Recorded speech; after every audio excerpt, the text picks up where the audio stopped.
It's time for you to get out and nominate your favorite podcast.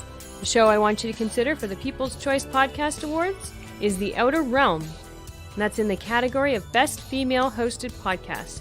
The Outer Realm is a popular show hosted by Michelle DeRoche and Amelia Pisano, which has millions of listeners each week. They are well known for their laid-back, roundtable style of interviewing.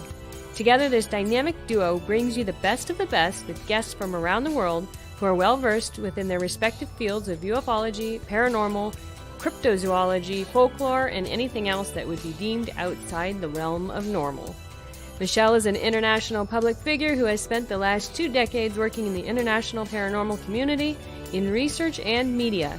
Amelia is a remote viewing medium with 10 years of working with missing children, as well as cold and active murder cases. So go to podcastawards.com to nominate The Outer Realm in the category of Best Female Hosted Podcast. That's podcastawards.com. It's super easy. So just please take a moment and get out and go vote.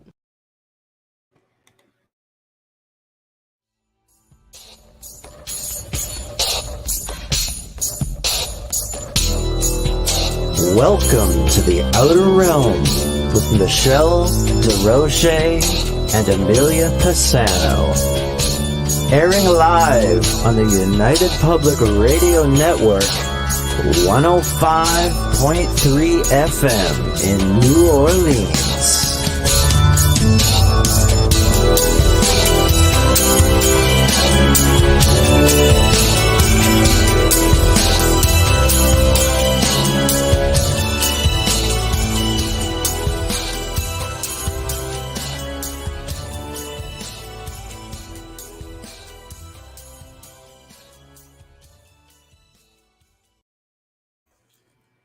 Good evening, everybody. Welcome to the Thursday night segment of The Outer Realm.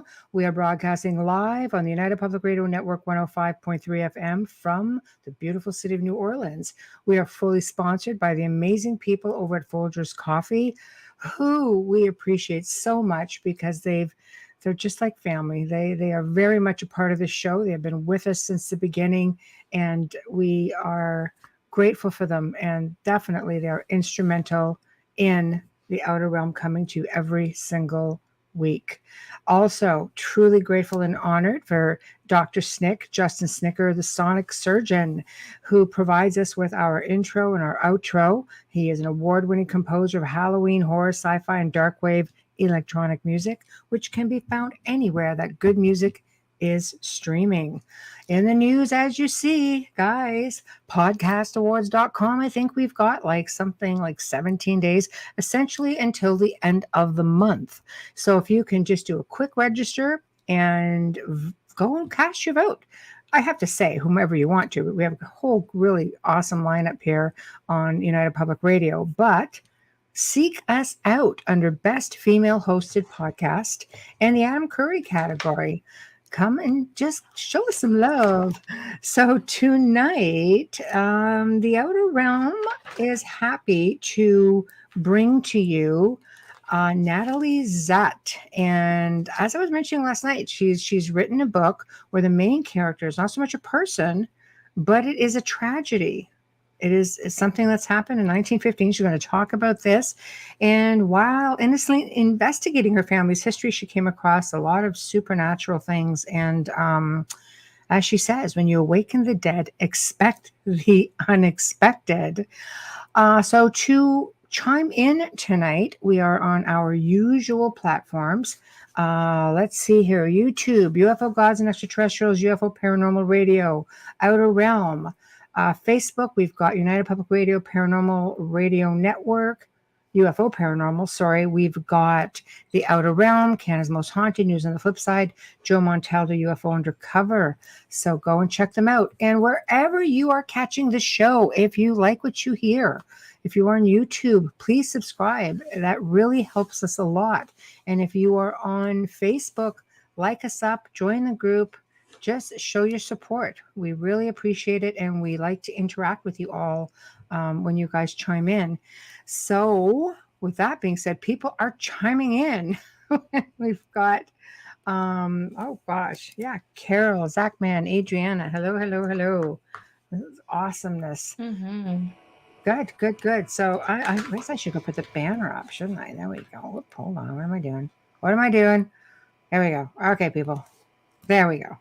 Her book, Flower in the River, A Family Tale Finally Told.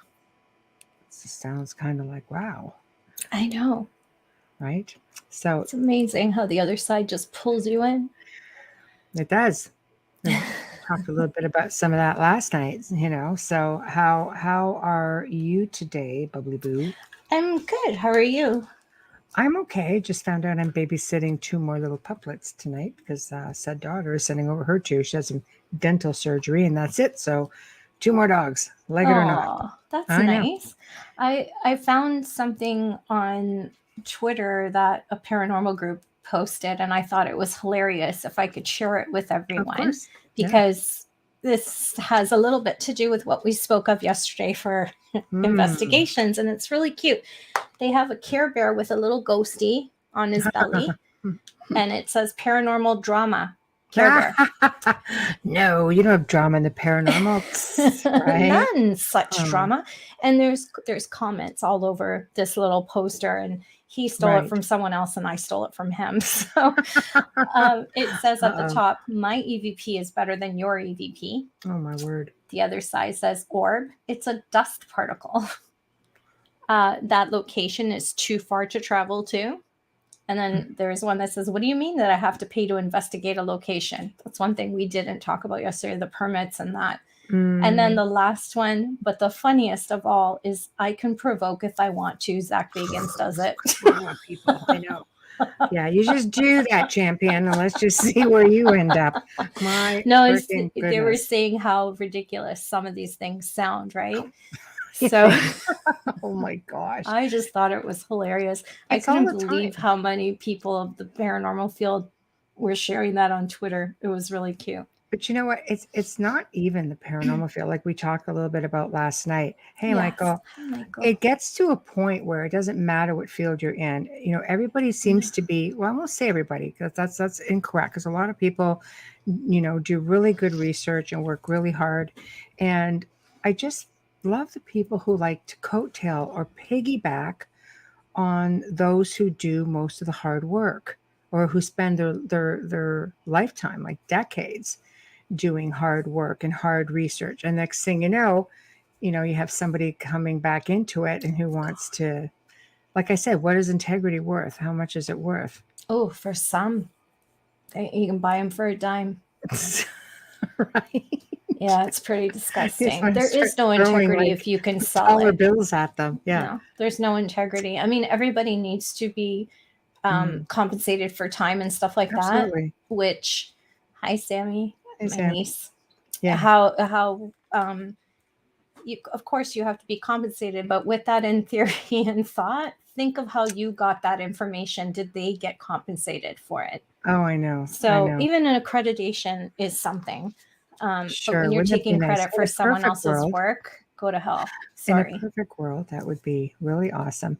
It's funny because we had, we did a pre-record yesterday that I always say is sort of a pre-record that went the other way. But anyway, a little bit. Just talking about, we asked this question because he was talking about UFOs and abductions and things like that. And I said, okay, well, what do you have to say about the negative blood type? And Linda Moulton Howe's name come up right away. And I know she researched it. I know she talked about it. But I also know it did not start with her. It started with Joe Montaldo and Icar. And all of a sudden, everybody runs with it. And now it's this thing. And after a while, you just seem to forget the origin of the research. Yeah. Broken telephone becomes very convenient for some. Sure. Sure. I had to mute my mic because I was dropping everything when I moved that. Oh, that's good. Like the shuffle today, Bubbles. It's just like, it's just an echo of my day. Oh, and there goes the other one. There goes the alarm. The dog. Yeah, there we go. So that's quiet at my house. He barks at any package that's at the front door. We always ask him if there was any coke or meth in there. And he barks at anything that's different in the house. He's old. He's 14. So So starting to get that senile Oh God, stage. he can't even see half of what he's barking at. So I don't get it. Funny. Yeah. Okay, I have sent off the link. So did you want to start off to be safe on the bio? Yes, I will give a brief intro. Natalie Zett is a writer, actor, photographer, and a musician who has worked as a freelance journalist for magazines and papers since her late teens. During the last few years, she became a family historian, which we'll lead into shortly. Natalie is a proud graduate of Ursuline College, Pike, Ohio, where she majored in business administration. She also graduated from Luther Seminary, St. Paul, Minnesota, where she received an MA in Systematic Theology, which comes really good with everything else tonight. Natalie is drawn to misplaced and forgotten stories because they're more compelling than the world would let us to believe. Wow. I'm anxious to see, we all have interesting, well, I won't say we all, but a lot of people have interesting lineage. I have thoroughly enjoyed researching, my family's history, and it somehow became my job after that. It just, got passed down from my uncle, all the notes, all the pictures, because he wrote like a really big hardcover book that was essentially, the family. And he's like, okay, now you're in charge. And I got all of this stuff. Like, how did all this come on to me? Well, you research. Well, yeah, dead things. Well, that's not necessarily true. I mean, I research, but it's just, I'm like, okay, well, I guess so. So I guess it's sort of like her role, the family historian. But it really is an honor to be a caretaker of all this amazing information. And there she is. Hey, Bam. Hello. Hey, how are you? Hey, how are you? Where are you? Where are you? You look in you're such an elegant place you're in. Oh my gosh. I was like wondering what you're talking. Where are you? I'm like, she can't see us. Yes, like, where are we? I know, we're here. No, yes. I know you're there. But like the where is the where, it's like, yeah. Well, you're both in the East Coast or where? No. Yeah. Well, no, actually we're in Canada. Streaming from New Orleans. We don't use that word though, but that's cute. Yes. Listen, my in-laws are in St. use Catherine, it. And they do use it. Okay, all they're right. in between Michelle and I. They're in St. Catharines. They literally live in the middle of both of us. Yeah. Oh my gosh, I love it up there. Can we come live up there? We were going to go live in our cousin Helen's basement until this all passes through. So yeah, I don't know. Right now, I think you got people trying to go the other way. Do you really want to come here? Have you seen our leader?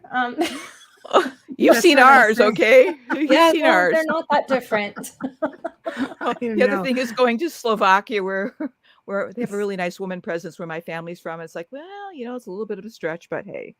It's a little too close to the war zone. It is. Yeah, I've got cousins in that as well. So yes, it is. Oh, I'm sorry to hear that. Yeah, that's rough. So I think we're all affected, but thank you. It is. It's every day is something. So 2022, what a year, huh? But you all are doing well. Yes. Yeah, we're doing really well. We're pretty fortunate. I mean, for now. For now, yeah, exactly. For now, worst case scenario, can always just go jump in the gorge if it gets really bad. It's 450-foot drop. Return to the ooze. Return to the primal ooze that we are meant to be. So yes, it is. It is something, isn't it? But glad you're doing your show. The show. Thank you. The show is, and considering it's when. It was sort of conceived in end of 2018, 2019, and around there, sort of took off like a bullet. It was just like, what happened? It was, we need you. That's why we need you. Yeah. And thankfully we met Joe just before everything shut down. So that's why we're still on air. Well, yeah, because we were actually, we were in a station, and syndicating here. And this was, this really, was yeah. We weren't originally here. We were in Niagara Falls. Mm-hmm. Oh my gosh. Well, been there. Love it. Beautiful. Yeah. Thank you. That's St. Catharines. Yes. Yeah. I lived in Detroit too. So I used to go back and forth to Windsor a lot. Oh, I used to want to just stay there, just never come back. So I liked it. Now we swim across. I can meet you out in Fort Erie. I was going to say, I'll pluck you out of the river. I always tell Joe that. Just come on over. Windsor. I'll pluck you out over the river. Okay, I'm down. Let's do it. Okay, Okay, do it, Google baby. for Okay. Erie. Okay, Just, all yeah. right. Yeah. I'll be There's there. 3 Yes. bridges you can use to cross, not all of Ambassador them. Bridge. Actually, Yeah. you And have for now. Yeah. Well, here Really? there's 3 of them in Niagara. 3. There's Oh, 3 in Niagara. Yeah. Yeah, I you've got forgot how we Fort even Erie, you got have there. Lewiston, and you have the Rainbow Bridge. Well, the Rainbow Bridge. That sounds perfect. I need to go across that one. Well, That's maybe that's where the pets go. That's probably the longest Nix wait that. because it's over Niagara. That's got a bit of a double I have meaning. I have cats trying to outside. keep They up. heard that, I'm sure. Okay. Sorry, Yeah. kitties. I'm Mama just doesn't trying mean to it. keep Okay.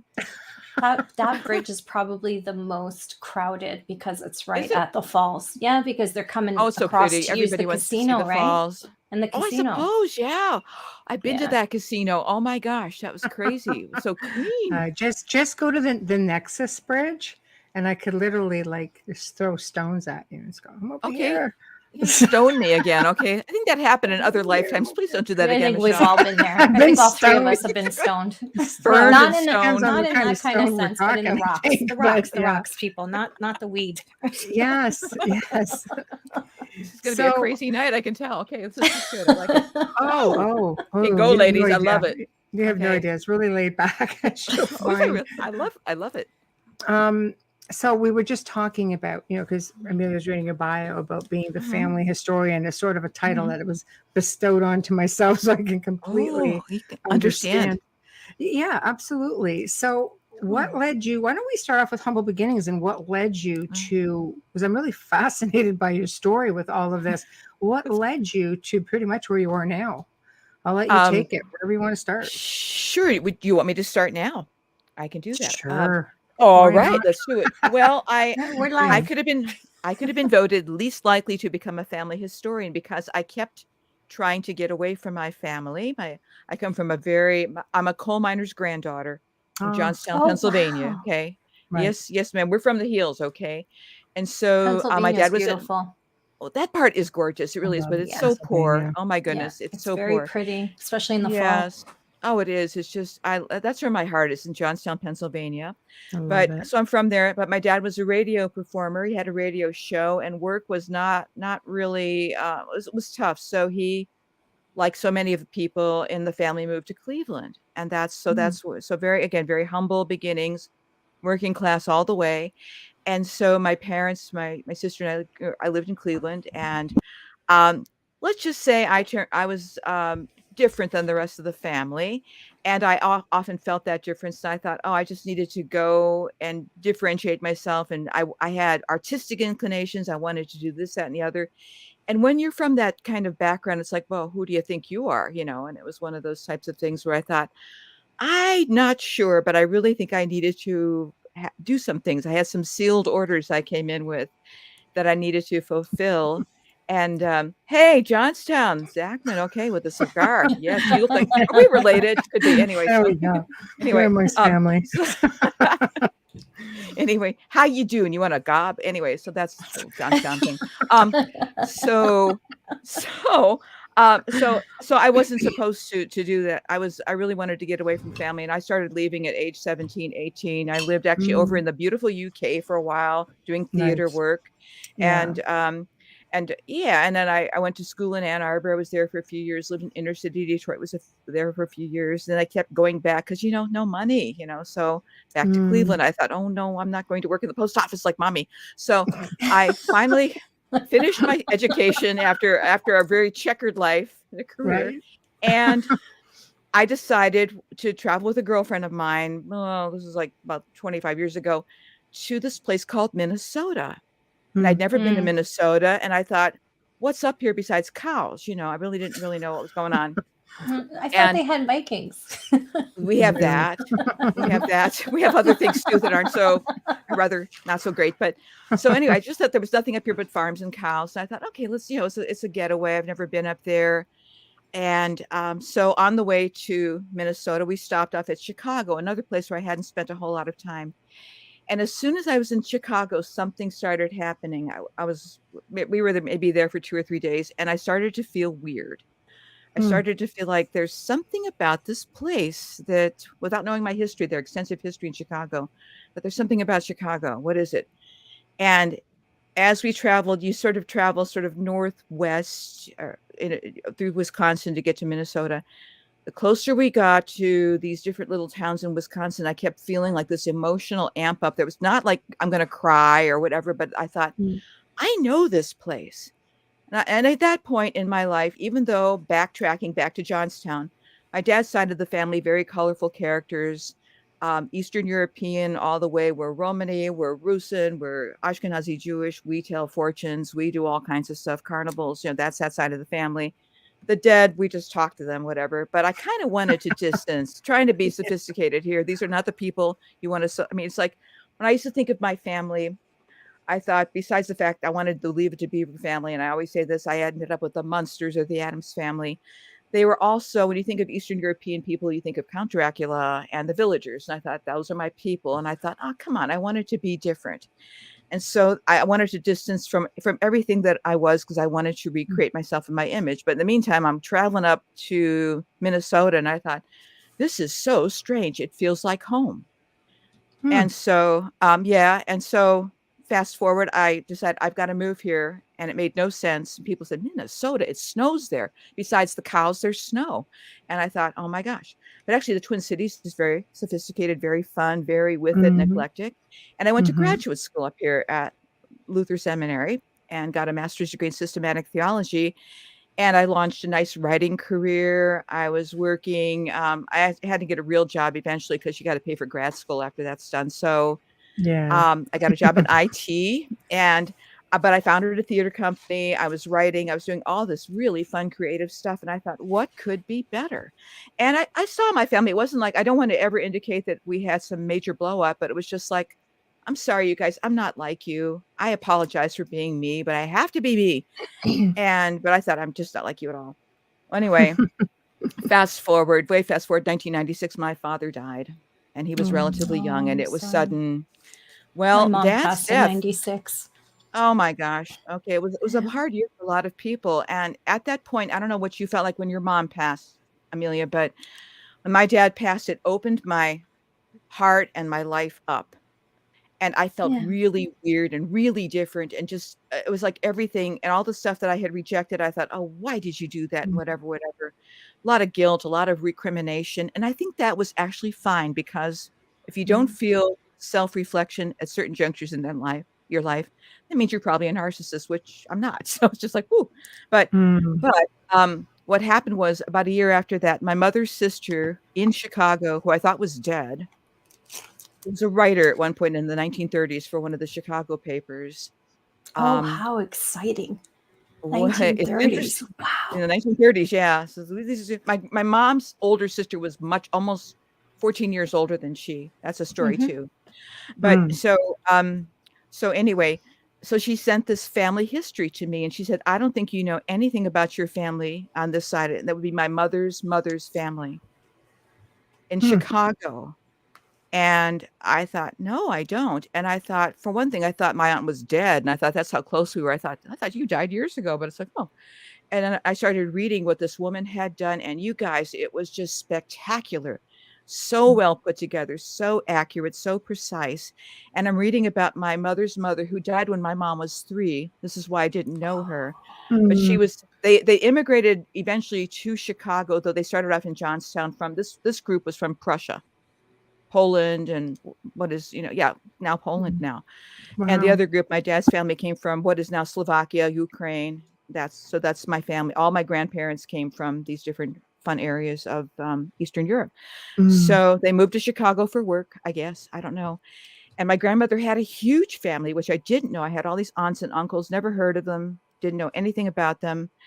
And then I'm reading this thing, and I'm a journalist. I'm writing for all these local papers and stuff. And I stop at this story, learning that my grandmother's 19-year-old sister was killed when a ship capsized in the Chicago River, along with 844 people. Wow, that's a huge loss of life.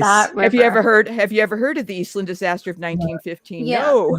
No. Okay, great. Wait a minute. Yes. Okay. Thank you. The paranormal side. Sorry. So what gets real paranormal-y, but at this point it was just like something that I saw, and I think because my dad had died, And because I was open, otherwise I think I would have taken that document. That's interesting, throw it in a drawer. But I thought, what is this? I got to connect to these people, whatever.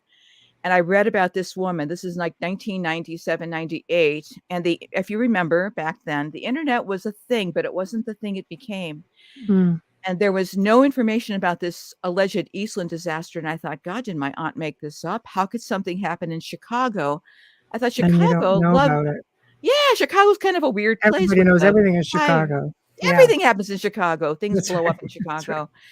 And I thought, why did this if this is a thing, and I didn't know it was a thing at that point, why did this happen? Mm. And then I went to the library. Remember the old days of going to the library trying to find things? There was I nothing. do. Yes. There was and I thought it was vexatious to me as a journalist and as a general snoopy person who gets obsessed about something. I thought, why is there nothing about this? And I thought, And so the more obsessed I became, I kept going. I now was visiting my mother's older sister in Chicago, trying to glean information from her. She was a wealth of information. And she said, Natalie, this happened. I said, well, why is there nothing about it? Why does nobody know about it? And so I thought, ugh. So she gave me photos of my great aunt, who was a lovely woman. I mean, she was barely 20 years old when she passed away, and it was a brutal way to die too. My grandmother, my mother's mother, identified her in this morgue where all the bodies were laid out in this 2nd Regiment Armory, which fast forward became Oprah Winfrey Studios. So there's so many weird things that happened. That's story why I found weird. out about it. Yeah. I was Yes. waiting for you to Yes. tell that part. Yeah, That's how that I one- found oh, out that's- about it, because she actually did a little show on Razzmatazz, that. yes. Yeah. Yeah. She Because of did. Harpo Studios. Yes. Yes. So it's just like, the story just piles on. But I thought I've got to write about the story. So I took my great aunt, my living aunt, her name is Pearl, her stories, the reporter, let's call her Reporter Pearl. She's alive. She's still talking to me. So we're writing the stories down. And I thought I've got to, complete this story, finish it with as much information as I have, which I really didn't have much. And the story felt forced. And I thought, I've got to see the grave. So I drove down there by myself to see the grave, which is like a 6-hour drive. So I stopped in La Crosse, Wisconsin, which is kind of a halfway point, and I stayed there overnight. And it started to feel weird again to me.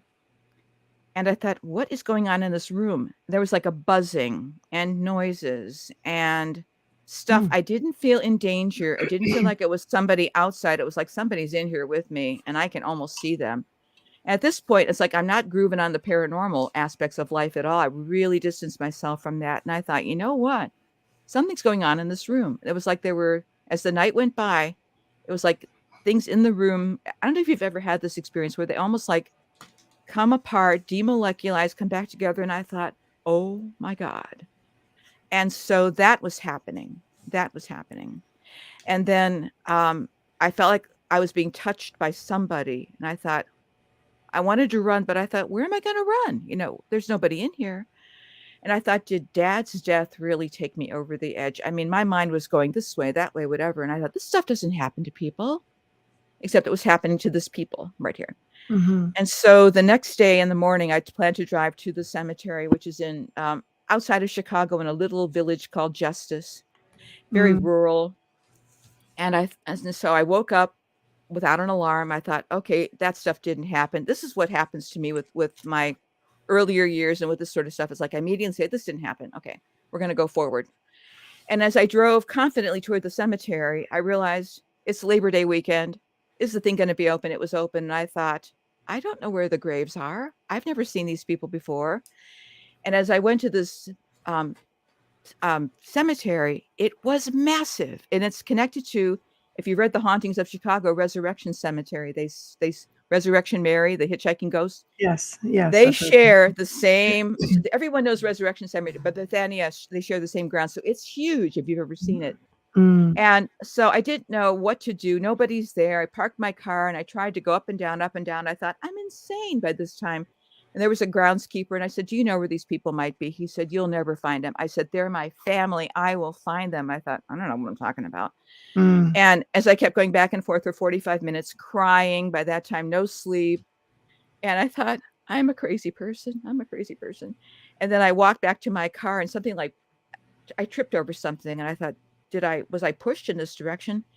I turned around and all of a sudden saw that I had parked right in front of their graves. Oh, I didn't even wow. see it. I didn't see it Come the first on, time. I don't know really? why. I don't know why. And it's a huge, That's crazy. well, it gets weirder because the headstone is quite huge. I actually have it on my website. It says, it's massive marble headstone. It says in German, auf die Eastland, ruhet in Frieden. On the Eastland, rest in peace, Martha Pfeiffer, 1895 to July 24th, 1915. Right there beneath her is her little sister who died when she was 3. Behind them were Oh. my great-great-grandparents. And when I went there, it's so huge you could sit on it. So I just sat on it and I just started crying. I thought, how did this happen? How did I find you? How did I not know about you? So it's just like, I was an emotional wreck, but I thought, I found you. And I felt as if that's when it switched from a research project to something else. And as a journalist and as somebody that works a lot in their left brain, I thought, okay, I don't know what this is, but it is something. I knew enough to pay attention without superimposing a story, a quick explanation. I thought, let's let this unfold. Let's see where this is going. Let's see if anything happens on the way back. So saw the grave, took photos, collected some stones. I thought, I'm going to go back and write that story now, and it's going to be a solid ending. And I went back to my little apartment in St. Paul. At that point, I was living near where I went to school, a little 1-bedroom, humble but cute little place. And so I was in my little office in my bedroom typing, and I had one of those tiny little apartments where you have the little bitty kitchen and all this stuff. And I heard this crash in my so-called dining area, which is like maybe a few feet away from my bedroom. And all the stuff in my top of my refrigerator was on the floor. And I thought, we're not on an earthquake fault line up here. And I thought, what happened? Because the stuff was pretty much, if you live in an apartment, you shove everything on top of the refrigerator. That's your storage place. It's like, total, Nobody will see it up there. Nobody else will see it up there. Those bounty tools. Maybe a tall person, including you, exactly. Right? Exactly. It's like, I never saw it, but somebody saw it and it was off the refrigerator. So I thought, okay. And then put it back on. I thought, by then it was like, oh no, come on. By the third time this happened, I thought, what do you want? And I was starting to talk to the air. And then I was really scared. And at that point, I called Mommy, because my mom's in Cleveland. I said, Mommy, I said, just come back from Chicago. And I bought, some rocks, and I bought some Polaroids. I'll make some photos for you. So you only had, Polaroid camera at that point. Digital, it's not quite the thing. Right. I said, Mommy, I think I brought back something else from Chicago. She said, well, what's that? I said, I think I brought back Aunt Martha, the one that was killed in the Eastland. She said, what? I said, I'm not sure. But I said, it's highly likely that something came back with me. And she said, well, she's a relative. She's not going to hurt you. Then she hung up, because my mom was very much of that kind of, it was too overwhelming for her. Yeah, She don't was just open to acknowledgement is just a thing. Yeah, don't go So there. here I am, finished my article, and then things started escalating in terms of those types of experiences within my apartment, and the feeling like, do this, do whatever. And I thought, oh my God. So I think it was unnerving, and I think it needed to be unnerving, because I thought, okay, we're going to just follow this. And there was no one to talk to. I had a couple very close friends, other than my psychic relatives, who were just like, yeah, sure, it happens, but they were quite a distance away, geographically, so they weren't much help. And the people that I talked to that were in my friends circle, they were good. And I had one really good friend, and I modeled the friend in my story about on this one friend.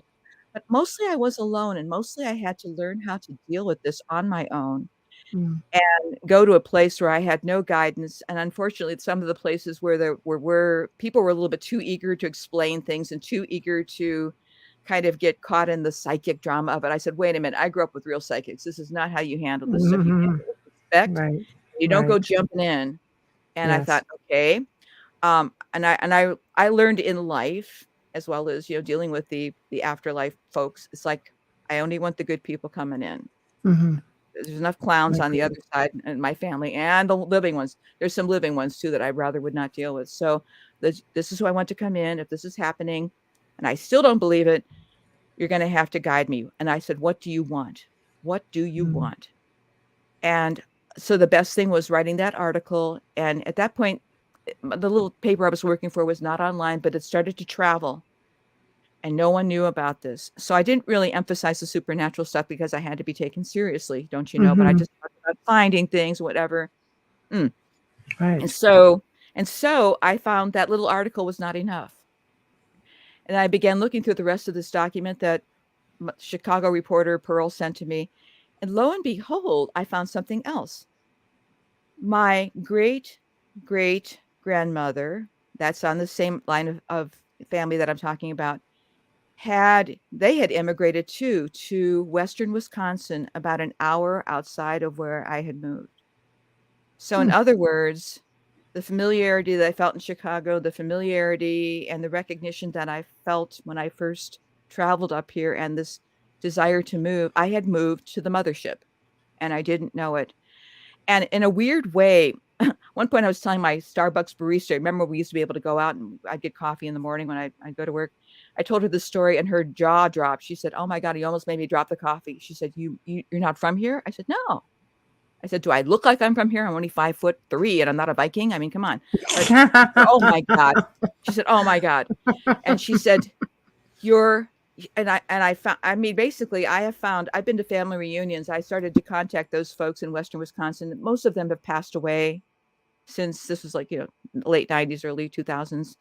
They were lovely. They received me, but it was the weirdest thing to find this whole branch of family that I kind of looked like, they kind of looked like me, but they were farm people in these small, small towns and very religious. And here I am, kind of the freakazoid for other relative, but they were so welcoming to me. It's just like, "You do Tell me. what? You do what for a living?" Yeah, well, I didn't even have the hair, but Yeah. I'm a little out there, and so that's kind of that's kind of it in a nutshell. I got a whole other set of relatives now, but what struck me again more than the supernatural experiences, it's like, how did I know, or how did I hear their voices to come up here? And one of my friends, who's a fairly well-known author, she said, "Natalie, maybe you're the only one who would hear them." Makes So sense. it made sense. So Yeah. then, fast forward the book publishing journey, I felt I didn't want to write a book. I only ever wanted to write articles, and that's how I made a lot of my living, as well as my IT job, as well as everything else. But I thought, it wouldn't let me go. And so trying to get a book like this published when you're not a known entity, was very, very difficult. Very, very Mhm. difficult. And, when I did get interest, it was like, "Well, we'll take it if you do this, if you take this out or do whatever." I thought, "No, I'm not gonna do that. I have to write it as it happened." But I still struggled. And then in the midst of that, I was in a big car accident, which created some, head trauma, Oh. little memory Oh my loss, a little weird gosh. stuff. And it took Yeah. about, this has been quite the journey, about 7 years to maybe longer to kind of come back.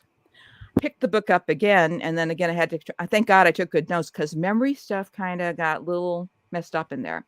Mm. And so, way fast forward, I'm not gonna go into every freaking detail, but, um, the last couple years or so, the thing of independent publishing, self-publishing became a respectable thing, and I thought, "I'm going to do that."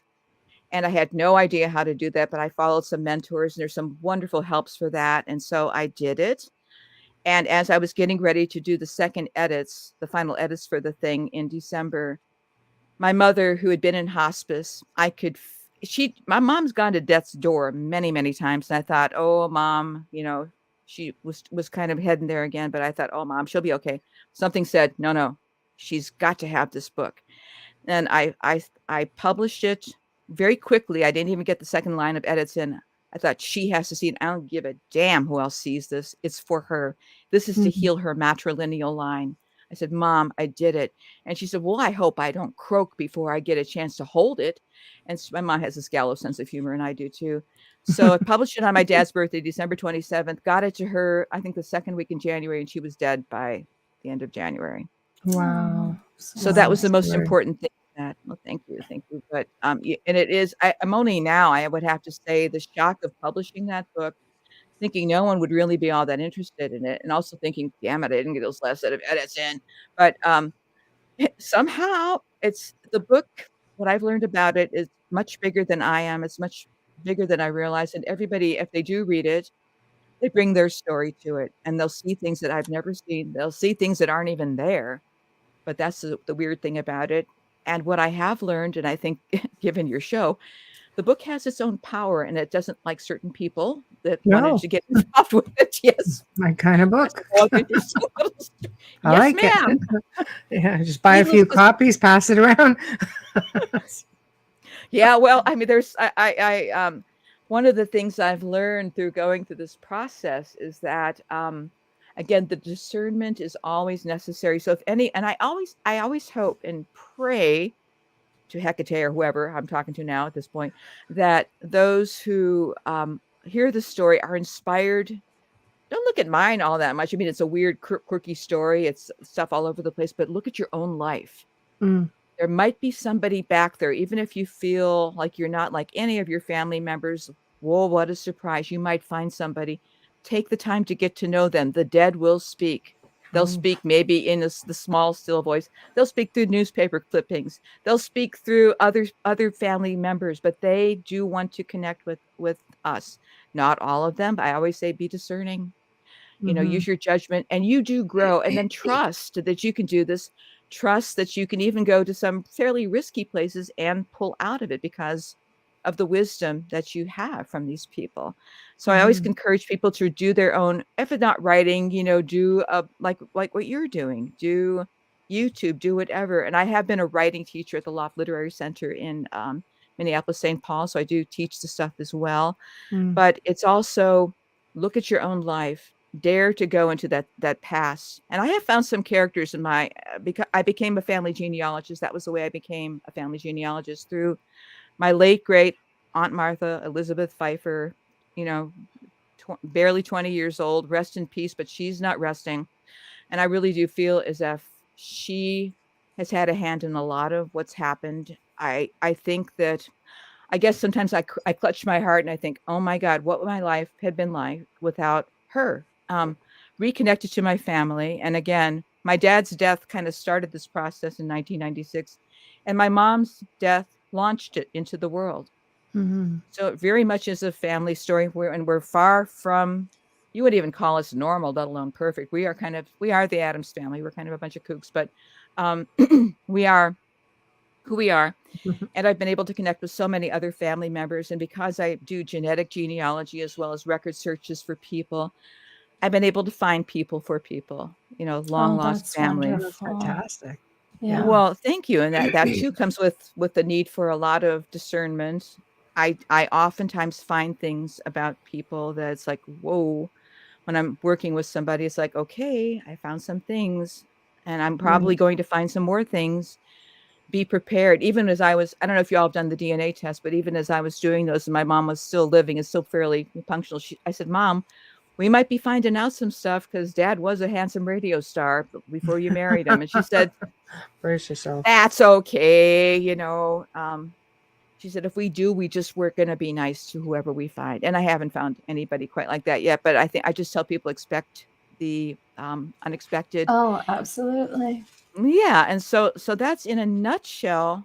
I feel like I've been talking so long and my voice is going, but I hope that was We just engaging started. enough. Yeah. Really? We just started? Oh my God. Oh yeah, we had So- at least an hour to so go. We've got an hour to go. Okay. I Yeah. talked Oh, fast no. because I'm going to eat. I, But I think it's great. I mean, you it's almost like not only did you find your family's history, yes. you're being a theologian, you're a pretty logical individual. And all of a sudden you are discovering your whole paranormal side and your abilities. And I know, the dead do speak. My grandfather was notorious for doing this to me all the time. You have to go to France. I don't want to go to France.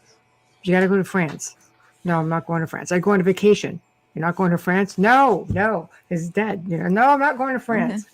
Not yet. I'll go to France next year. But it's just they push you in the direction that you're supposed to go in. And I found my entire lineage, a huge part of my lineage in France. Wow. So it was just that name. Wow. Yeah. Well, he'd leave things on my PVR. I'd ask everybody, okay, who put this on the PVR? Nobody. Right? What's a PVR? Excuse me, I don't know what that is.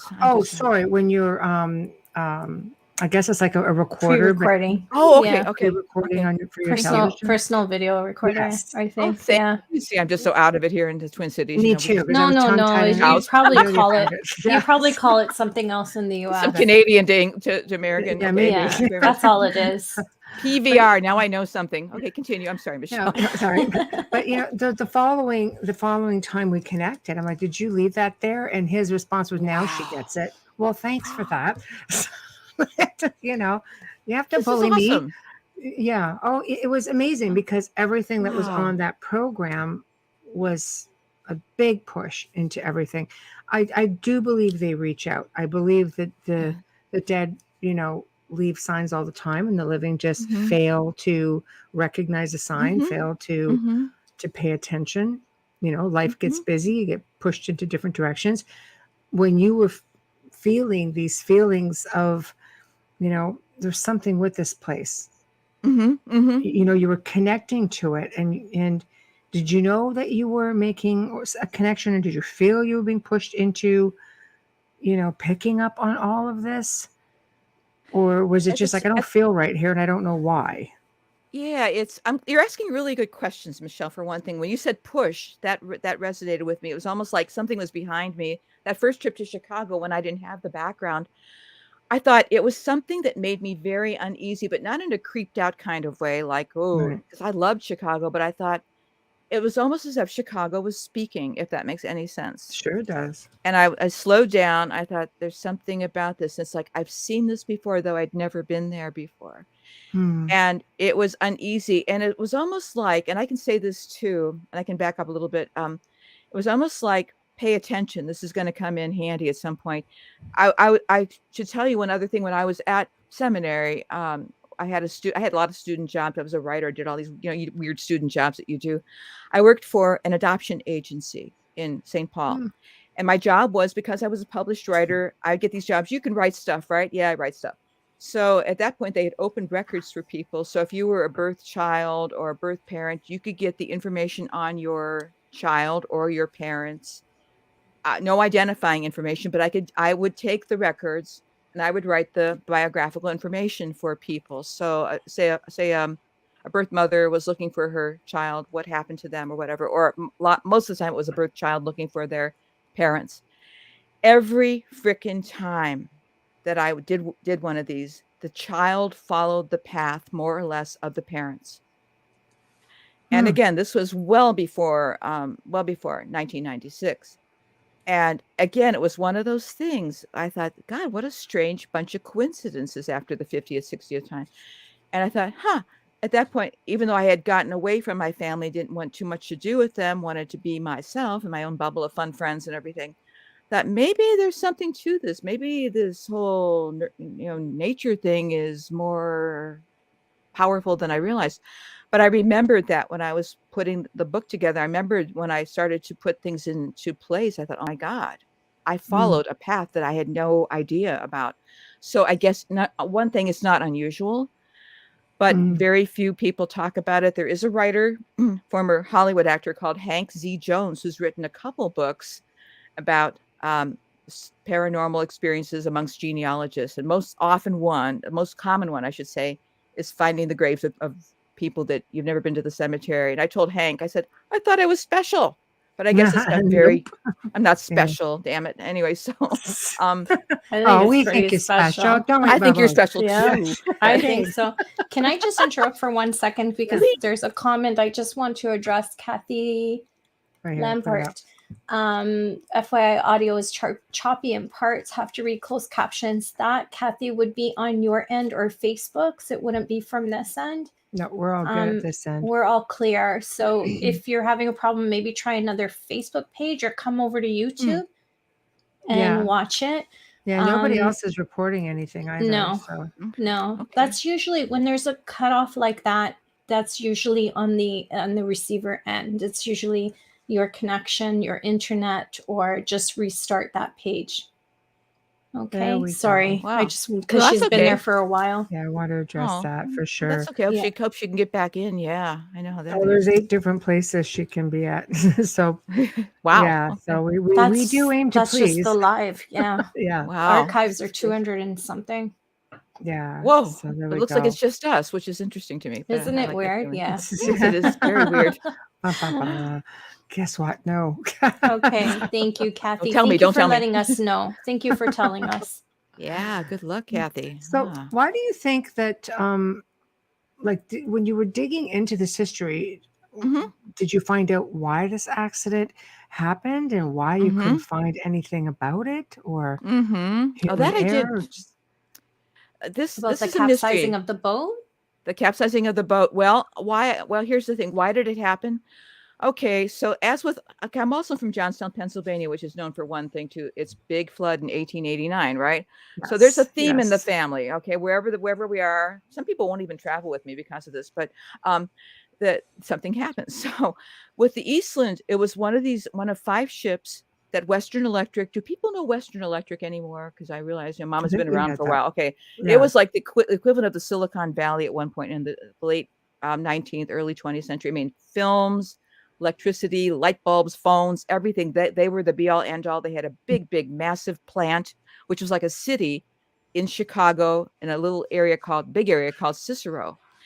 Anyway, so they had an annual picnic each year, and they were a big to-do kind of place. And they chartered 5 ships. The first ship, the Eastland, was made constructed rather in South Haven, Michigan, by the Jenks Shipping Company. The thing was created to be a speed queen, to be a racing thing. It was massive, but they kept modifying it to make it faster and faster and faster. And as they would take passengers, it started to develop what's called listing problems. Again, not a naval architect, but it would go one side to the other to the other.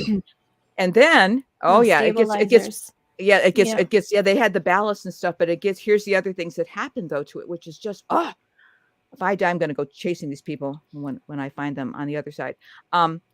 So what they did was they had a slow season, and the Eastland event happened in July. They had a slow season. The previous season, they were losing money. And so what they decided to do, let's pack this ship, the Eastland, with, I think, double the number of people that it was supposed to take. And on top of that, remember the Titanic? It happened 3 years before the I was Eastland. going to say, it Yes, ma'am. sounds a bit like make it faster, go faster, like a technology. Well, the race. so they make it. So the Titanic better. happened. Oh, Yeah. so the Titanic happened, and so what they had to do was have lifeboats on top of the top-heavy ship, Right. for each passenger, and Right. With then no it's even weirder. No stabilizer, and then they also used concrete on top of the ship to fill in the rot. So the ship was overcrowded. They think maybe 2,700 people were possibly aboard. They weren't sure, and they weren't on for just but a few minutes, and the thing started going one way, the other way, and one of the survivors said it was like an egg kind of like going over in the water. And people my great aunt was crushed and drowned beneath because she was in the hull because it was raining that day. Boiler making. Oh my God. I'm so sorry. Oh my gosh. Okay.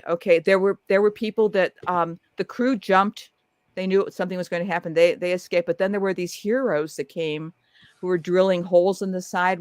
People were just doing all kinds of stuff to try to help. People that were watching this thing take place were trying to help, so they were throwing anything they could into the water, sinking people, killing people. Yeah, so it was just like chaos.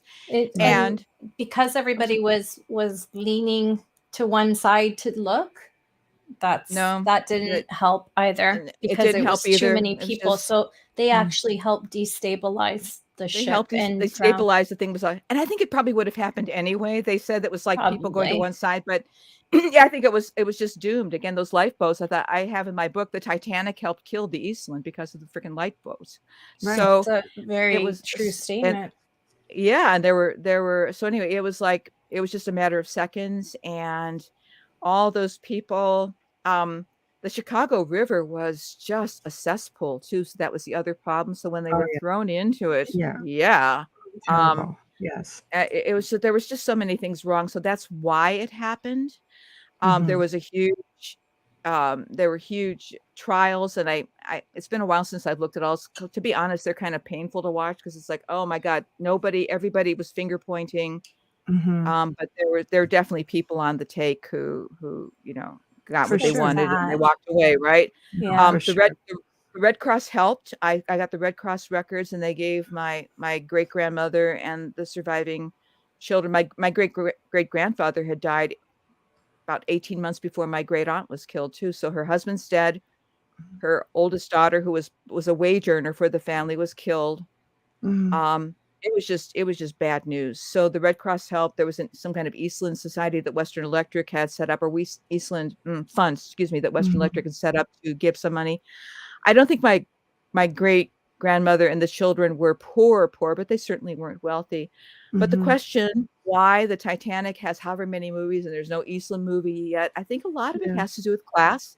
Most of the Mm. people of our class were from Eastern Europe and Southern Italy, right? And the Southern Mhm. Italians were also treated not so well, as you probably know. Um, Absolutely. My yeah, father's told me many stories. yes, in Canada, my partner's also the last name is Benincasa, so I've heard some stories, and they were up in Thorold and St. Mhm. Catharines, and there's Yeah. stories, and it's like whoa, Right. the Welland Canal story, not so good. So Oh, for sure. anyway, yeah, so I know a lot of that too. So anyway, we were not the most popular people, so I think because we were working class, and also too, there was no post-traumatic stress acknowledgement. Mhm. People that did survive, and I've met, descendants of survivors, they just went on with their lives, much like they did with the Johnstown flood, and a lot of them cracked later. A lot of them Yeah. became alcoholics. No one Yes. wants Yeah. to I think remember about the that. story. Yeah, it was PTSD terrible. Yeah, wasn't even acknowledged during it wasn't Vietnam. It wasn't acknowledged. acknowledged No. until the last, 30 years? I suppose 30 years. So they just toughed Yeah. it out, drank their way through, or did whatever, and Right. didn't talk. I remember too, my grandparents, the ones who did survive, and the aunts and uncles who were from these, countries. They didn't talk about No. stuff. They just, we will get through, everything be okay. And it's just like, yeah, you're doing well. But that was just their way. And also too, I think we forget that back then, talking about feelings, Mhm. Well, you didn't manly do men that. from those eras, you don't do Different that. So times. They Well, don't do I that. yeah, No. just found out last year that my uncle, Mhm. who is now 96, was a Yeah, prisoner of war for 3 months with the Nazis, and I didn't know till last yeah, year. And I they didn't didn't talk find out about from it. him. I found out from someone else. That's what often happens. I'm glad you have that, though. I'm glad you have that information, Amelia. Yeah, It's well, I have a important. lot because I don't know if you noticed my last name. They built Pisa. So for me, it's very easy. It's my mother's side I want to search. My Oh my father's, gosh. I So just pick up a history book. It's not a big it's your deal. I have to ask because my partner will ask which part of Italy? Southern Calabria, like right Yeah, inside that's where they're the from. Ionian Sea. Mangone, Calabria. That's where they're from. I don't know where that is, Yeah, but it's we're yeah. right by Reggio, like just right next door. She wants to know. Okay, thank you Yeah, very much the for that beaches are because gorgeous there. That's how I are know. they? That's Yeah, how you it's know. like Oh it wow. looks like the Caribbean. It's not. It doesn't look like the rest of Italy. It looks a lot like what Wow. Sardinia looks like, the water, because you have the three seas that all come That's right. together That's there. right. That's right. Yeah. Oh my gosh. Oh my gosh. So, and if you're in Tropea, which is right at the tip, if you're there and you stand on the mountain where the cathedral is, the castle, Uh-huh. Casillo, you stand there, you can see where the three seas meet. Oh wow. It's a You can beautiful see spot. It's a beautiful spot. But it was it's a beautiful. actually it was actually named Italia by the Greeks before the rest of Italy became Italy. Oh my gosh. Oh my So gosh. that Love part, it. and then like Rome Campania up to there, to the south, was Italy at the time, way back. That's But yeah, that's incredible. so That's incredible. but yeah, my mom's side, I'd love to. I mean, That they're would be priests great. and gangsters and barons. I'd love to. You need to talk to Pat. Anyways, as I said, we don't talk about that in the family, but yeah, we do. We do Yeah. have I have the colorful characters. You mean too, the but priests yeah. you don't talk about?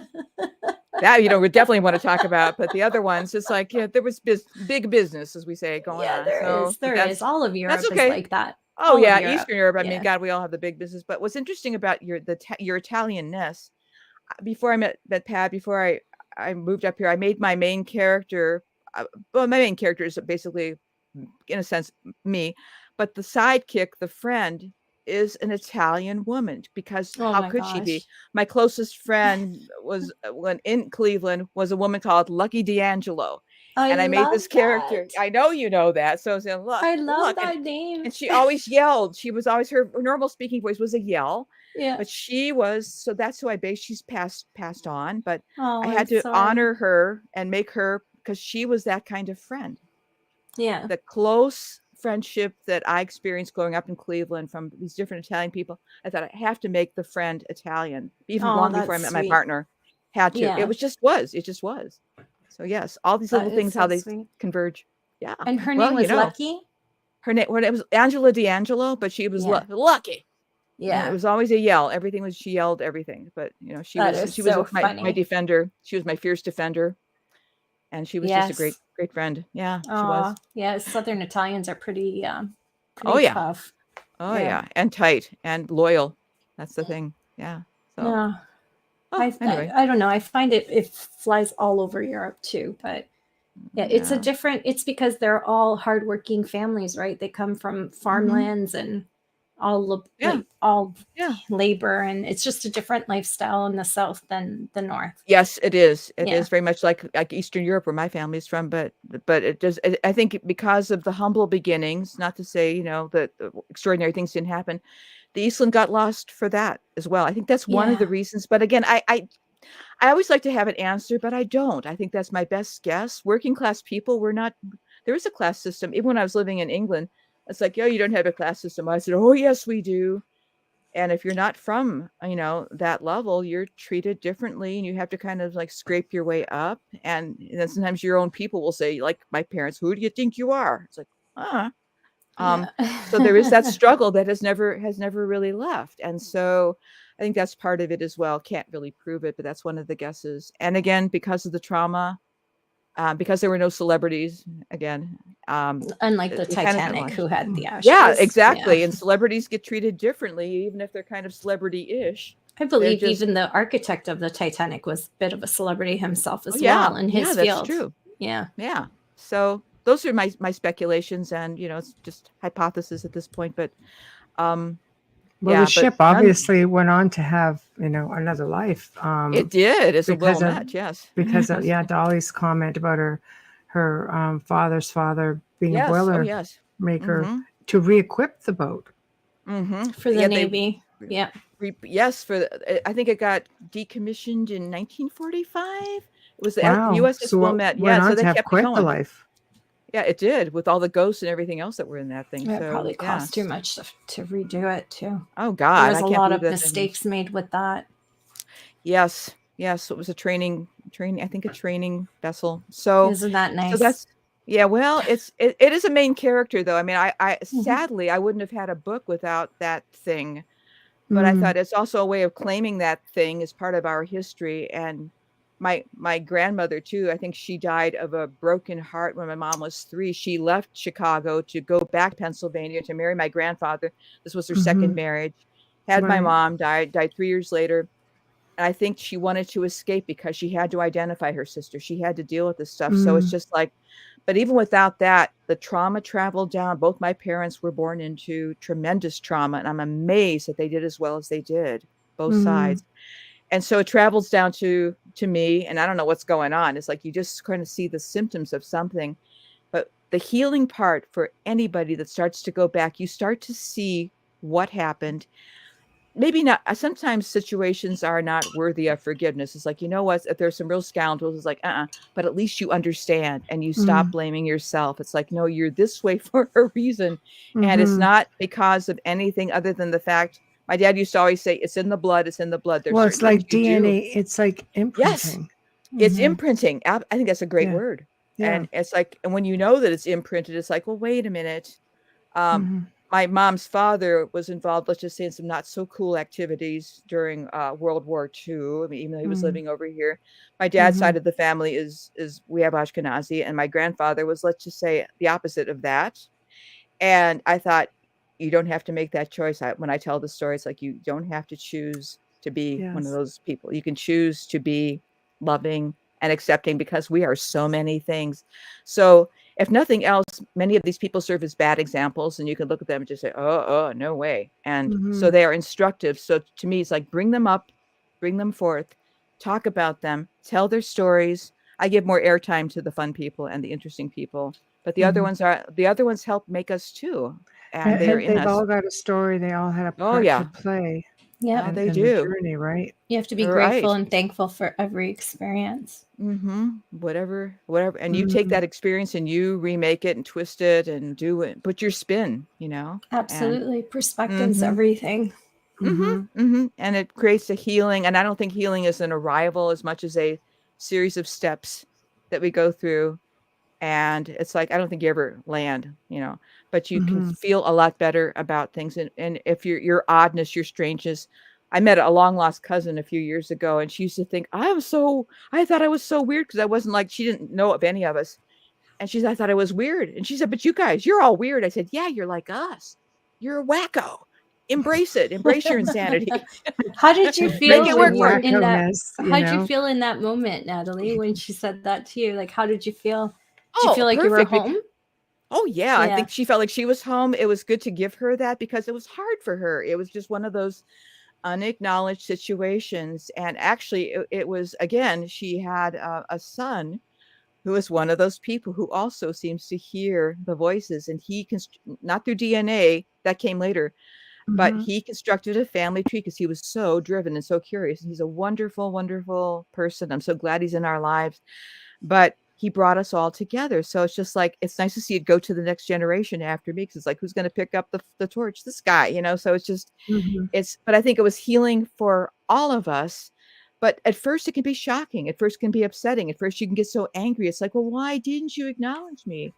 But I think when she saw all the psychics, all the practicing witches, all the stuff, because she was drawn to this stuff and she didn't know why. And she was kind of, I think, made to feel bad about it. I said, yeah, it's normal. You should see just the stuff in the wood pile that you don't talk about. Exactly. We wouldn't have been acceptable to talk about. Yes. And when I told her, we were growing up, no. And certainly us, we talked about it, but it was one of those things where I just thought, oh, please, you know how kids are. You want to do the opposite of the family. But when I found out too, and I did some research, this is on Dad's side in Slovakia, we had an ancestor who was indeed purged during the Inquisition, which made its way through Eastern Slovakia. So we did lose somebody there. So it's just like, I always felt that there was probably somebody that ran afoul, even though our family didn't come. We would have been in Salem too, I'm sure, but we weren't here at that point. But it's like, yeah, we did lose people. And that trauma does carry down. And it's just and I'm going to tell your story, and I'm going to stand up for being they're a part of weird. You. They're your blood. And for all of you. Yeah. For everybody, I have a feeling who's here right now probably can relate to some of that. And I just hope that, again, we honor the sacred ancestors who love us, not the other ones, but the ones who love us. And they give us power, I think, when we pay attention to them. And in a sense, they ask very little, but they give so much. And they guide you, Yeah. I think people need to spend more time, paying attention. I could have shrugged my grandfather off several times, and that doesn't even count the ones that were trying to connect with me from further back.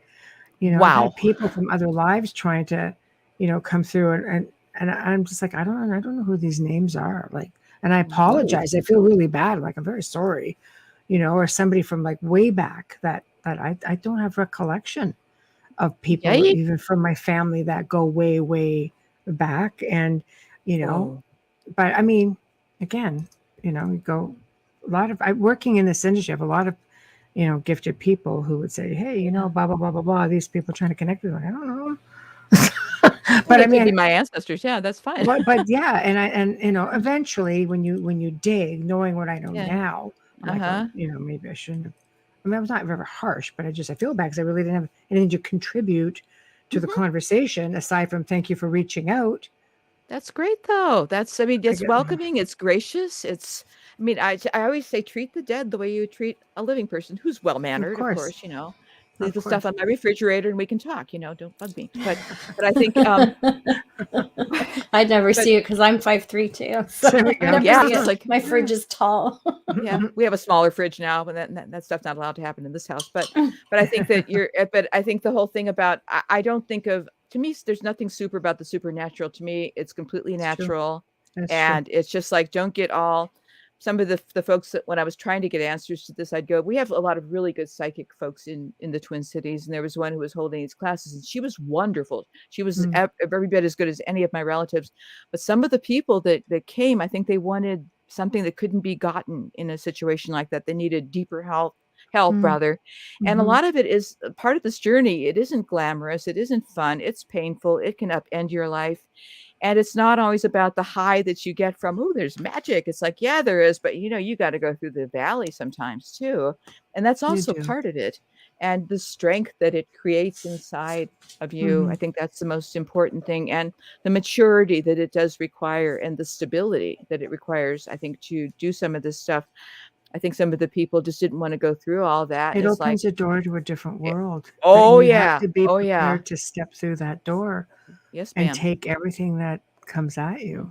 But it's so rewarding because, people don't realize the energy it takes for a spirit to reach out. It's such a gift. Anything that they can give you, it's such a gift that you don't fear it. Just, just let it happen. I mean, be careful. There's a lot of stuff out there. We don't want to make it too easy. No, they don't. They don't. We'll be clearing everybody. Yeah.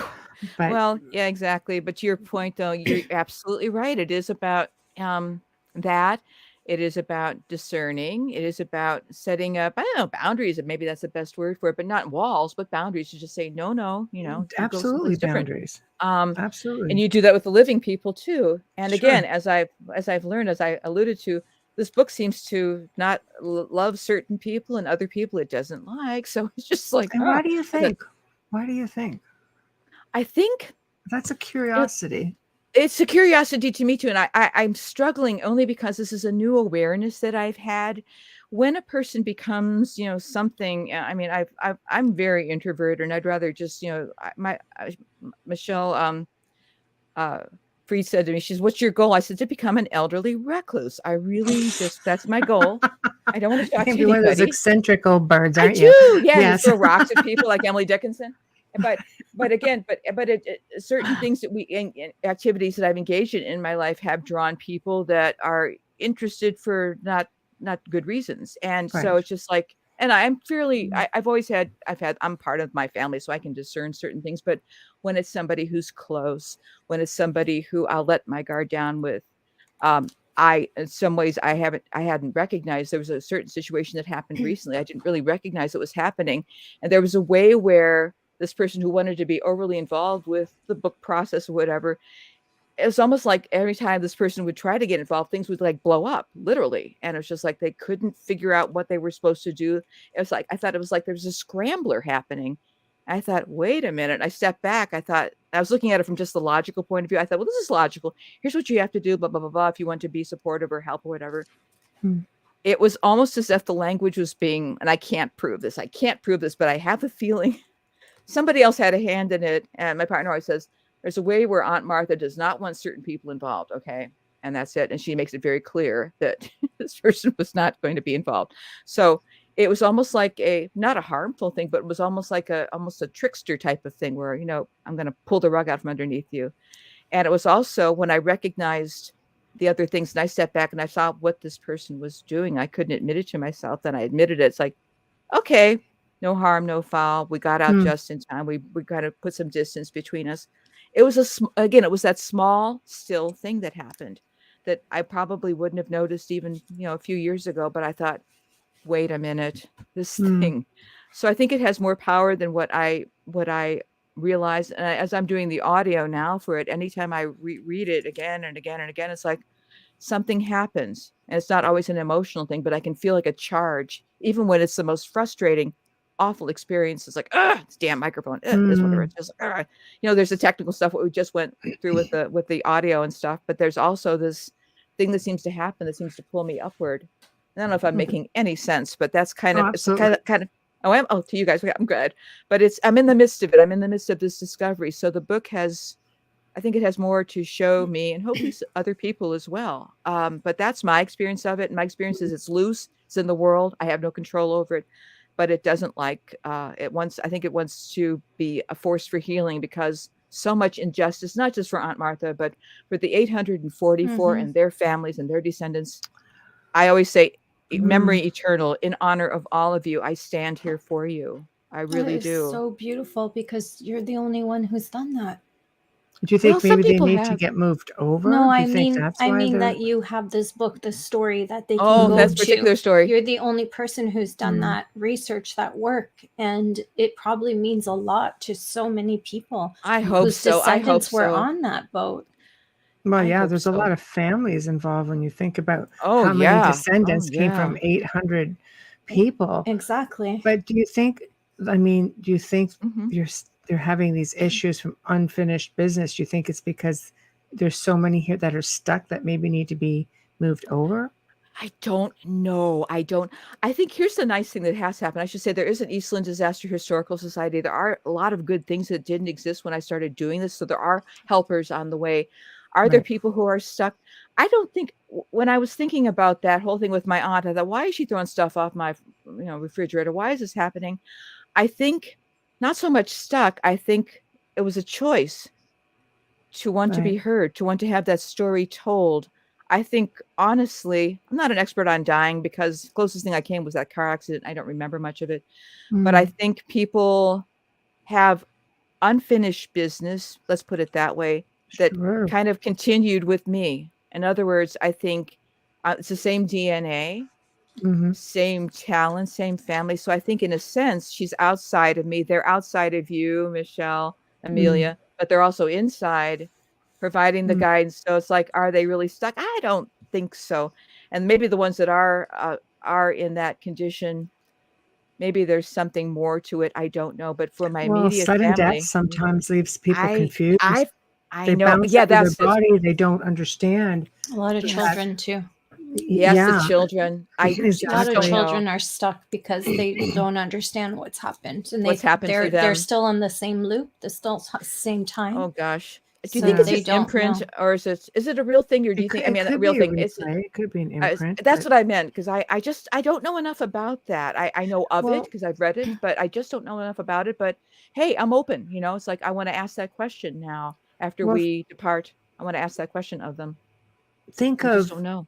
think of the amount of energy that gets released Mm-hmm. for a spirit to leave the body times Okay. 800 in one spot. Okay. So you're going to Oh, feel okay. Okay. When you put it quite that an way. impact just for the living going to visit this place. Are going to go, oh my gosh, And the imprint of the Mhm. But people, the witnesses on the sure, shorelines and the but bridges that had to watch that, the trauma is probably Good still point. there. Good. Good. Good even if point. half of them were not Mhm. aware, that's still like, let's say hypothetically 400 people. That could be just like, help us, we're here. We want to finish this. We want to move forward. We want to You could just be food for right. thought. Just No, food this for is thought. good because it makes me in Oprah's studio, they would say her workers and she would hear things, by the way. So you're talking about that. And I do have to say, Michelle, you're making me think of something that I forgot when I went to, it wasn't the disaster site, it wasn't even the grave. When I went to my great grandmother's home and the home where Martha left that day, that's where I felt things. That's where I felt the touches. And the woman who was doing the photography for the house, she said, I feel like somebody's touching me here. What the hell's going on? I said, I don't know. So there seemed to be something. I said, maybe they're still going on and walking through us. I don't know. Well, So there seem to be certain places, and it's not the places. Sometimes I think I watch too many movies and stuff, but it's not the places where I think you think Hollywood would put them. It's the places where they choose to be. And the way mhm. they choose to act is not the way that I might have heard. They choose to act the way they act. And it's like, it's up to me to kind of go, whoa, okay, this is what you're doing. So I have more questions now than I ever did. Thank Well, you. I like Oh, Dolly says her Good. grandfather was telling stories about that boat. yeah. Wow. And she wrote, I now realize he It's was true, being Dolly. truthful. Sailors sometimes spin yarns. Thank you. Oh yeah, there was truth. And there's a really So they nice, were if you on go the to boat. they were on the boat, if they were outside the boat, the Chicago Public TV has a documentary that's really well done. I was watching it again before to talk with you guys. It's hard to watch, but it's beautiful about the Eastland disaster. So you can watch the reenactment, which is really something to see, and the voices Mhm. of the people, the descendants. And so it's coming. And there was also 100-year-old footage that was found in Amsterdam of the actual rescue. That was like only a In couple minutes ago. Amsterdam. Figure In that one out. Amsterdam, I Yeah. don't know I'm Amazing. guessing somebody's family or someone who guess. witnessed went back and it stayed maybe there. they don't know Yeah. how it got there, but they If there just were found it. stories on that boat that he was seeing when this boat was refitted, you still have people on that boat. Oh boy, oh golly. Whew. That's Well, usually the way it happens. I remember the first time I heard about it, it was Really? on a paranormal show that I was actually a guest on, not Wow. hosting at the time. And there was an investigator who talked about it because he lives in Illinois and said how many spirits are still there and Wow. that the activity is phenomenal and great. But I also believe that it's the people who watched it happen as well. That energy, yes, it may be residual, absolutely. it may be on loop, but it has to be there because I had the same experience when we were talking about 9/11 yesterday, the Oh yeah. Twin Towers Oh, yeah. Memorial, not the actual thing that happened. So YouTube, don't pull. Okay. But how the energy can be felt for blocks and blocks. It's not just there, Wow. but it's not Wow. necessarily the energy of It's a those big who loss passed. of life all at one Yeah. time. It's an That imprint in makes sense. time. Well, that and then the people rushing away, you know, like you have all those people that were running away from there. Away. So that just goes, the whole angst, the downtown anxiety, the Manhattan feels Yes. heavy. I think you're onto something. In fact, I know you're onto something. You're getting me thinking again. All right. Well, I I like can it. I can see it because I am a medium, so I can see this happening. Oh, It's not just a awesome. feeling, but it's crazy. Dolly says he was missing half of his right pointer finger. He said Oh, the poor boat baby. wreck. The The boat boat took wreck it. took it. Sorry. Yeah. Oh, so sorry. That's another. There were so many brave people that day too. That's the other ones. There were so many heroes and Yeah. heroines and just incredible. The best and the worst of humanity came forth that day. I think we need to while we're pausing, just do a Yeah. quick station and That's sponsor a ID good idea. fees. I'm having trouble seeing today, so Oh. sorry about that. That's all right. You I are gotcha. listening to I The Outer gotcha. Realm with Michelle DeRoche and Amelia Pisano, coming to you live from the beautiful city of New Orleans on 105.3 FM radio. Tonight we have Natalie Zett in the house, author of Flower in the River, a family story finally told. Stream or listen to our archives on the platform that you normally use. A shout out and thank you to the amazing people at Folgers Coffee for fully sponsoring our show from the very beginning. We love you and we thank you so much. And also a huge thanks for our intro and outro to Dr. Snick, the sonic surgeon, Justin Snicker, award-winning composer and musician. You can find his music on Amazon and Bandcamp. Check him out. He's on social media on Facebook and Instagram. And since we are a little bit on paranormal topic, and since we're on a Folgers topic, we have a lot of guests and listeners who will send in their version of Folgers coffee, gives them a little plug for who they are. Folgers actually does watch the show. So here we go. This one is from Renee Dykes. Hi, Renee Dykes here. I'm with Paranormal Adventure Events. Also, my team is Tennessee Night Stalker Paranormal Intrigue. And as people know, when you go on ghost hunt, you've got to have the go juice. And what's scarier than the mug that I have right here is not having this right here. I even carry my own K-cup coffee maker with me, a little mini, when I go on ghost hunts around other states. Yeah, that's how dedicated I am to Folgers. Thank you. I love her accent so my much. People are really creative. There's all Yeah. kinds coming in, and it's a great way to plug it, and it gives Folgers a kick. They really do watch the show, so it's always really a joy to get these things in. People send them in. Come on, We love them. keep We them love going. them. They sit in the archives forever and ever and ever.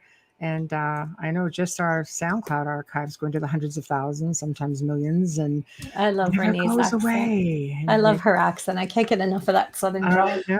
I know. She's a sweetie besides that. So, so do you think, did your aunt still come around Is she still trying to give you messages, or once you wrote the book, did she just drop off? Was she happy? Oh, she never left. She never left. She's just here. I mean, she's just kind of part of the house, and part of the and house. she Keep things yeah, off the part of the fridge. house. Yeah. Yeah, she stay off the Don't fridge. put things on top of the fridge. Yeah. She's The a one thing guiding force. She's a guiding Yeah. force in the refrigerator, but she also she does. We did a brass rubbing from the gravestone. You know, those are, you just go in there, you take a crayon, and we mounted it and made big. It's just gorgeous. It's in our hall. And we were looking at it the one day and we thought, oh, wish we would have pressed in harder to make it darker, because it's kind of light looking at it. And as we were watching it, it got darker and darker and darker. And I said, She I think heard she's you. coloring it in. So she colors. If I would have drank that, I would have spit it out.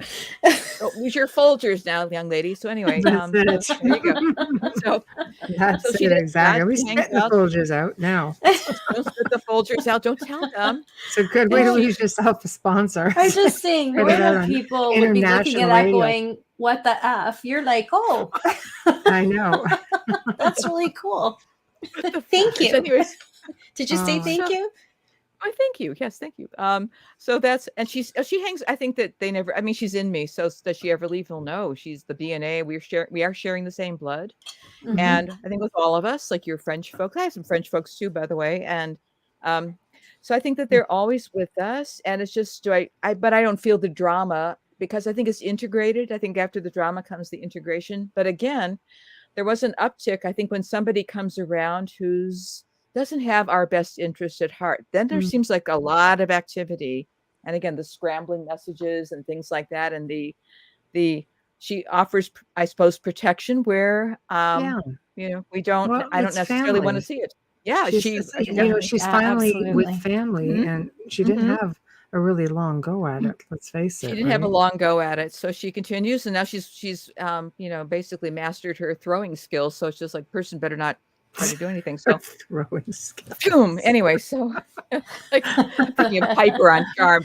Her Anyway, energy. She knows how You're to, being how to receiving she's end of that. mastered her energy. Yeah. Yeah. so I think You they're with know. us, and my mom is with me. I'm really aware since she's died. She's only been dead a few months. I mean, that's so Oh my fresh. gosh, I'm so sorry. Thank you. And I think that again, I'm so glad she got to hold the book and everything. But again, she died in late January, and only now am I able to really feel the grief. And I'll tell you, it's like getting hit on the head again. It feels dreadful. 2022, the Mm. family in Ukraine, what's happening, my mom, it's just like, yeah. But I Mhm. also feel as we go into this, you know, I like to feel all the emotions. I am Eastern European. After all, we have all the emotions. Mm. Mostly we're just, you know, but we know sadness like nobody else. And it's just like we feel it Mhm. and embrace it, because it's also part of who we are, and it creates that spectrum that I think that as a writer, as a performer, I have to draw upon. So I'd have to say I was so glad to help heal that matrilineal line by giving her stories like, Mom, this is the missing piece of your ancestral pie that you Mhm. didn't have as a little girl. And had you had your mother, I think it would have been a different life for all of us, but you didn't.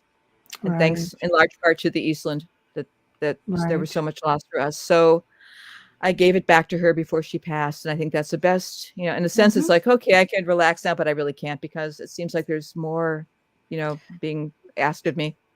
She's with you though. She knows everything. She does. Yeah. Yeah, she And does. she's probably the one guiding you through to the next step.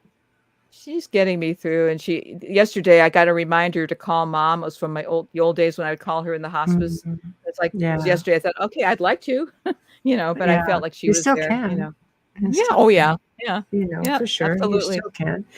Has Yes. anybody like put up any kind of a memorial to this disaster area? Mhm, Like, there is Oh a yeah. memorial? Oh yeah. Oh, There was wonderful. one that was stolen, and now there's a new plaque.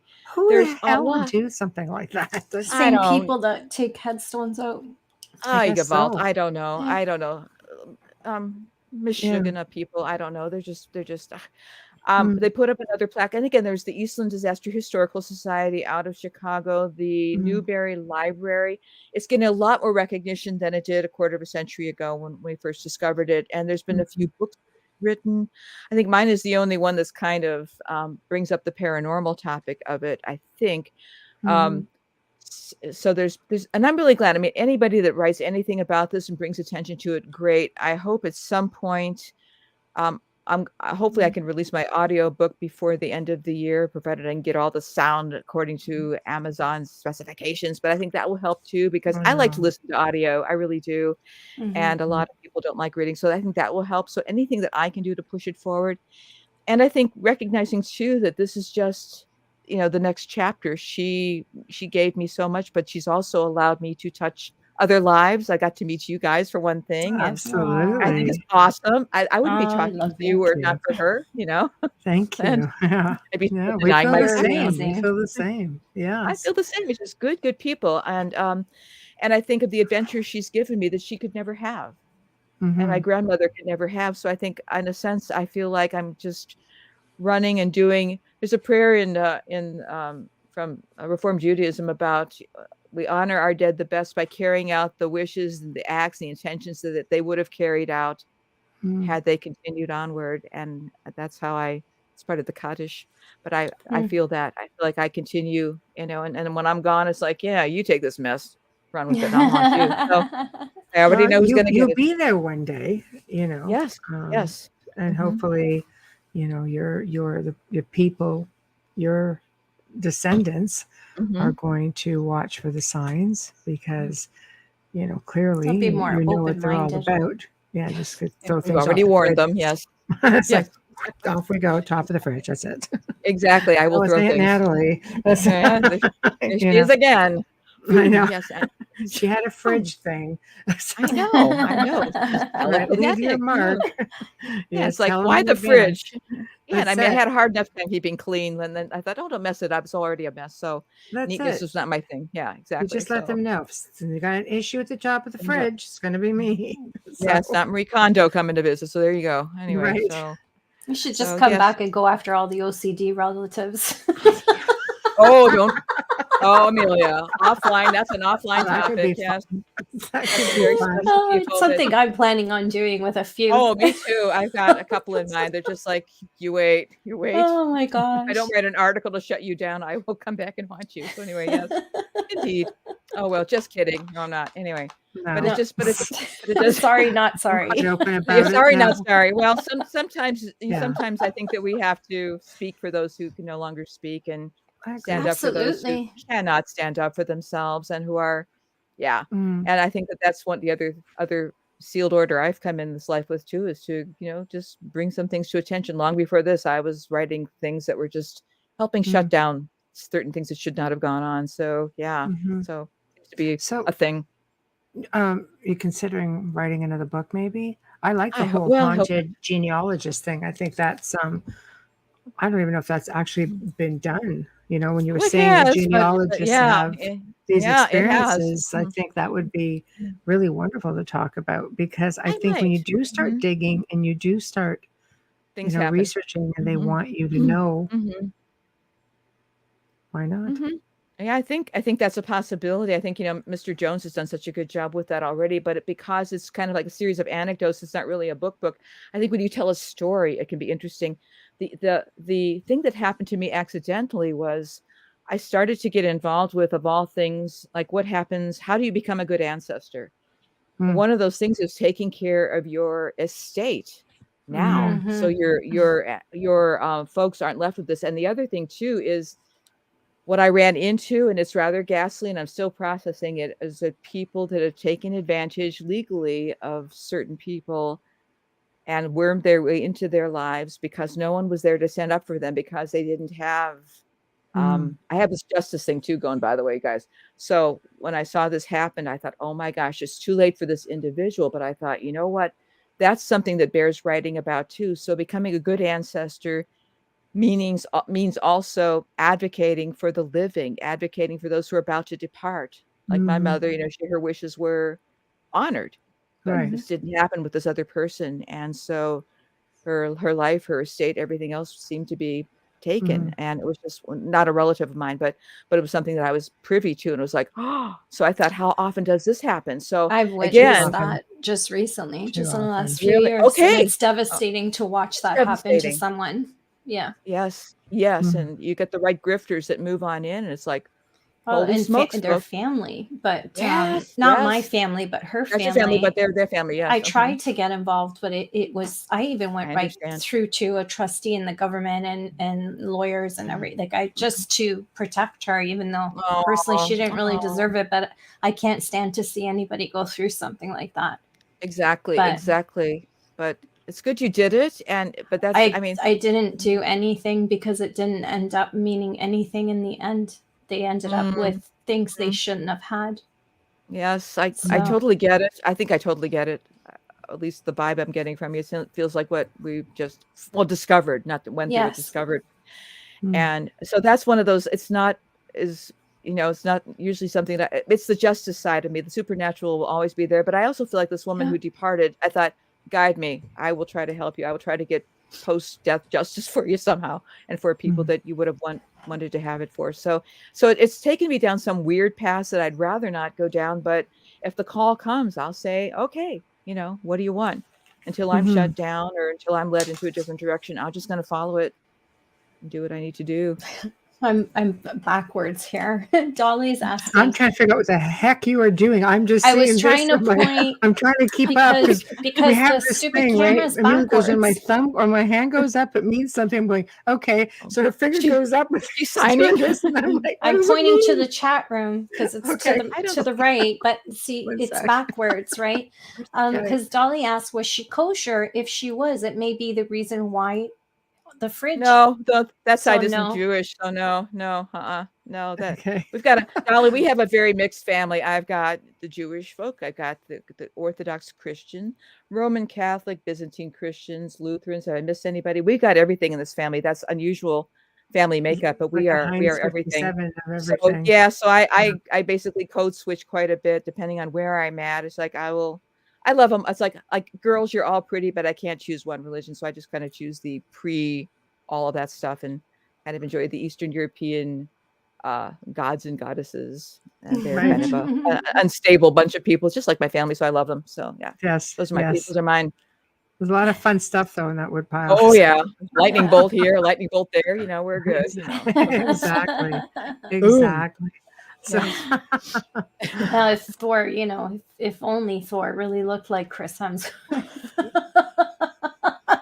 But anyways, there we go. That's just my dream. But anyways, keep the dream alive. Okay, yeah. There you go. It's the only reason I watch Avengers. I think a lot of women do that. Yes, exactly. So yeah. I had one comment I wanted to go back and get. Was this one right here? Because there's a lesson behind this one. I think we all think that, Carol. Sure. I wish I would have listened to the stories that my grandma used to tell. My grandma's parents died when she was young, and her sister raised her. I don't know where my grandma was born, much less her parents' name. So, well, usually you start with the DNA, your grandmother's name. Yeah, DNA. You'll be able to find no more secrets. So if you start with the DNA, we're going to go into the science part of our lecture here, but it's just like, if you start with the DNA, you can start any place really, but you can start with the intuition, the guidance, but the DNA is it's become quite sophisticated. So if you do that, if you're comfortable with that, that can reveal a lot.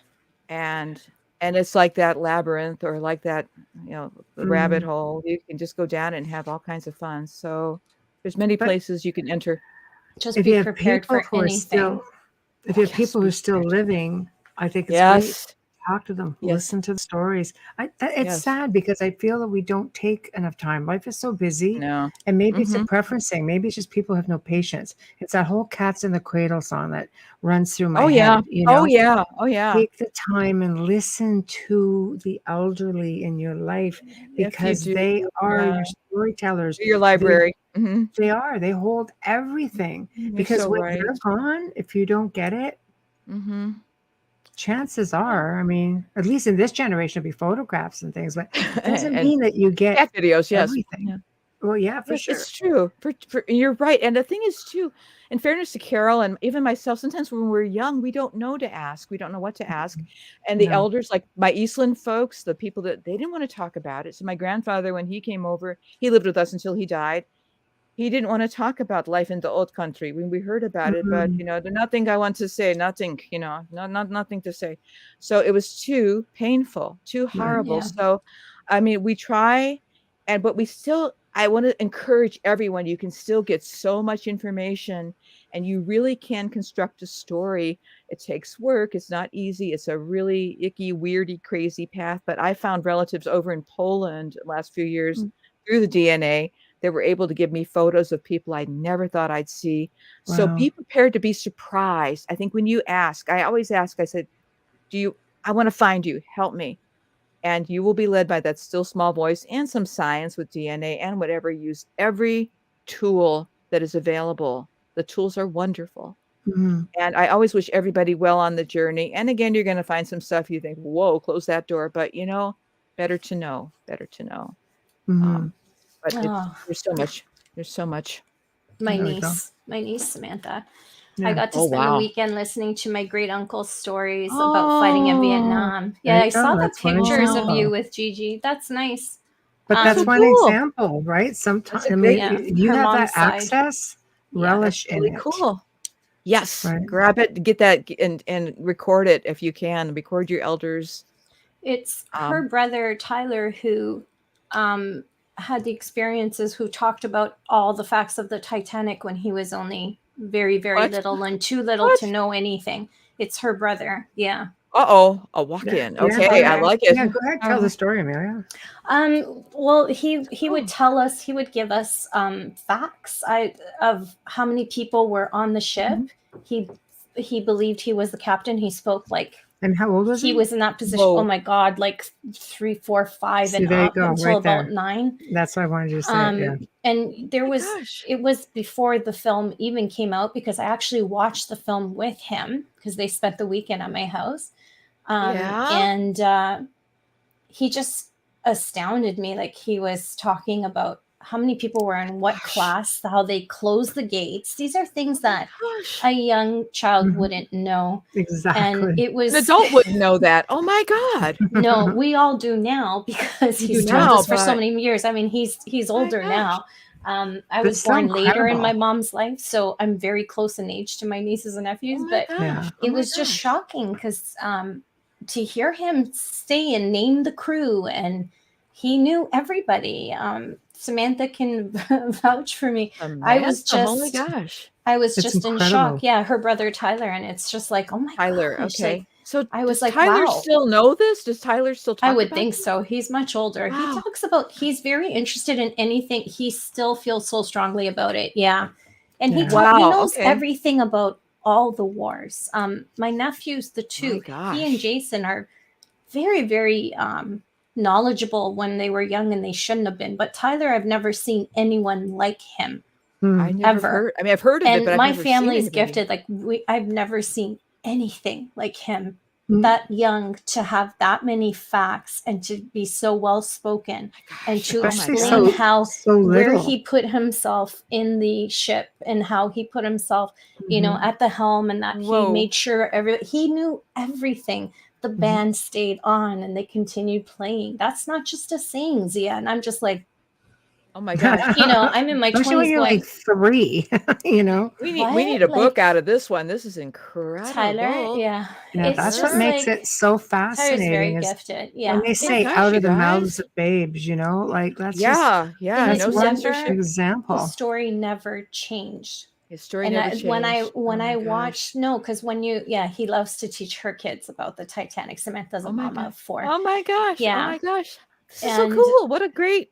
It's encouraging. I don't know. It's a great legacy, isn't it? he was my dad passed in 2020, and he was amazing Aw. with my dad. He would always sit and talk to my father about the war and Oh my everything, gosh. because my dad was What a- born in 1930, so he walked the Okay. streets Okay. of Italy barefoot in the winter because of the Oh, war. he's from there. Oh my gosh. Oh.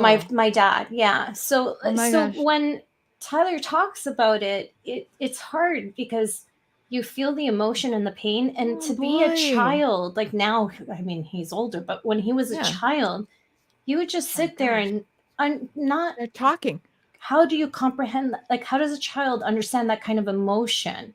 Oh Lord. Mhm. Lord. The, What a the family. facts, What a family. the facts were crazy. The facts were That's crazy. incredible. That's incredible. My heart broke. And then when I saw the film, excuse me, Then what? all I kept hearing was him Tyler. in my head. Tyler.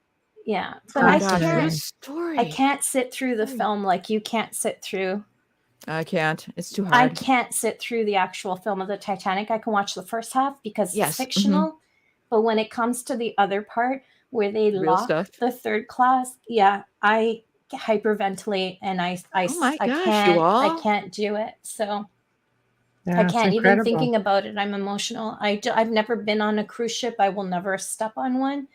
I've always had that fear, but he has a stronger connection than I do.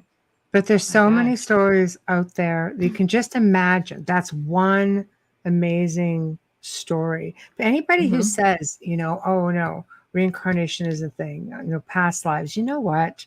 I don't know. It's either one hell of an imprint or it's a past life. I'm sorry. Too young to have that kind of information. Yeah, just you way can't too young. calculate that. My brother wasn't into it. My sister-in-law wasn't into it. It's not like we discussed it. But that's usually how it you was know just the crazy. The accurate ones, the true stories. It is just randomly children like, oh, you know, like I was here when I died. You know, they're like, what do you mean? I'm buried over there. It's like, what? We were watching The Lion King. Like I'll never forget it because it was in the part where they're singing Hakuna Matata and they're dancing, and all of a sudden he's like, "Zia," and the Titanic and blah blah blah, and I'm like, "What the?" I know what. Yeah. Mary J. Guess. My granddad wrote his memoir about being a POW in Dieppe. I understand, yet I remember being in the trenches of World War I. Body memory. That's What do you all think? We were talking about. Oh, is that I an wonder. okay, interesting. I'm learning a lot from you all just talking. This is I'm explain my learning a life lot to me. from Thank you. you very much. I've always been fascinated about that. Well, the listeners in the chat room day brings a lot of really interesting comments this and questions. Quite the gang but here. it's I mean, we're nearing the end, you know, of the show. We've got 10 minutes. I know. It goes by Need really some more quick. Folgers. Okay, all right. Dang it. So this is a part of the show where you promote yourself, promote the book, where to find it, your website, where people can find you to reach out or Well, I see you already have it blasted because darn straight the websites. You are for those that are listening in archive, those who are listening, that and I apologize, but it's a very long title because at the time, again, I really didn't think about a short title, but the book title is Flower in the River, and so is the website. So it's flowerintheriver.com. And that's all. You can see the backstory. You can see the actual, though it's a fiction book, it's not that fictional. And you can see the actual photos of the folks. You can see the morgue. You can see some of from my personal collection of my aunt who was killed, what a character she was and what she could have been had she lived. And you can see our family homes in Johnstown, and you can just see the whole family history. So it's all there. And the book's soon to be coming out an audio book. Fingers crossed. If the audio gods are good to me, we'll get that. Yeah, I know. Thank you. Okay. I don't shoot that microphone. Challenge. I got my all right, for you too. Not with your hand signals. My toes and my fingers. Yeah. Oh yeah, with those fingers, it's hard to keep up sometimes because you're Italian. Well, listen, I know. I live with this. Like it's look. I mean, look what I've got. Then you should know it. There you go. I can't see what your shirt I do. Italia. It says. Bravo. Yeah. Okay. Molto piace. Non è possibile, molto piace. So anyway, yes, I do. Yeah. What did you lose your mic? You did. You did? You lost your microphone? Amelia, she's trying. Well, I don't know what she's doing. Baffled? But I have to near us towards the end.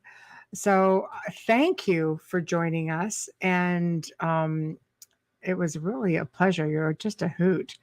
You're just delightful. Thank you. Right back at you. No, it's awesome. It's awesome. But yeah, if you do decide to do that haunted genealogy, or boy, oh boy, we I know. I have your email now, Michelle, so I know how to find you. No, do. Yeah, please do. Please do. It's a good idea. You give me something to think about. Yeah, absolutely. I'll be in touch anyway. I like to let people sounds know just good. how many That sounds people are actually listening. So, yes, these people. but just a hand thing again, Yeah. but I can't hear you now. So this is not going to be easy. Okay. But thank you. And I will email you probably a little bit later on after everything rolls in. Oh, that sounds really excellent. You women are just incredible. Hopefully you Thank can you. hear me. You can hear me. Yes, we can. Can hear you Okay, fine. good. Oh, Okay, Amelia went Bubbles is away. gone. Okay, I'm sorry, Amelia. Something I said. I'm so sorry. I Go know. ahead. And down she goes. She'll try to come back in. Probably just has to Okay. reboot. It could be an internet Okay. thing. But thankfully, Okay. it's at the end of the show. So, Okay. I'm just going to sign us off. And then at least there she can come back in if she can make it. But thank you again for joining us. And Thank you. I'm honored. I'm oh, honored. pleasure. A true pleasure. And Oh, I will be in touch. that sounds really great. Okay, well, I'm going to try to sign off here, but you have a Oh, good evening and take care of Canada, okay? yeah, just for We'll be you. there in the basement with cousin Helen. Okay, all Now right. just Take swim care. across the river. I'll get you. Okay, would you? Love Yeah, it. sure Okay, will. take All care. right. Bye-bye. All right. Thank you so much. Bye. Bye-bye. Well, we have come to the end of another amazing show. We lost Bubbles. Thank God she held on for the majority of the show. Big thank you to Natalie for joining us. Gosh, what a breath of fresh air she was. Big thank you to Folgers Coffee. Big thank you to Dr. Snick, aka Justin Snicker. If you guys want to contact us for any reason, and I know I got a lot of people to get back to, and I will, I promise. I have been filming a documentary, and the documentary has been filmed here, so pretty much everyone has been here. But contact us at the outer realm contact at gmail.com. Again, the outer realm contact at gmail.com. I will make a point of getting to everybody. If you enjoy whatever platform you are listening to the show, please subscribe. And don't forget the Folgers commercials, guys. Keep them rolling. As you can see, millions of people see these things. They go into the archives. It gives you a great opportunity to promote yourselves and have a little bit of fun because Folgers does watch. Also, please do not forget to go and vote at podcastawards.com, Bubbles in the House, and find the Outer Realm Radio under Best Female Hosted Podcast and the Adam Curry category. Tune in next week as we welcome back real dear friend, Dacre Stoker, who is the great-grandnephew of Bram Stoker. He has been on a few times before, but it's been quite a while, and he's got a lot of stuff going on, so we're definitely going to connect with him. Also, back on Thursday, Sean Williamson from Scotland comes back, and he'll be discussing his new book, Questus, which is being released. And I think he's going to have a special treat for us. He's going to bring someone along with him. So we're going to have a whole pile of fun with that.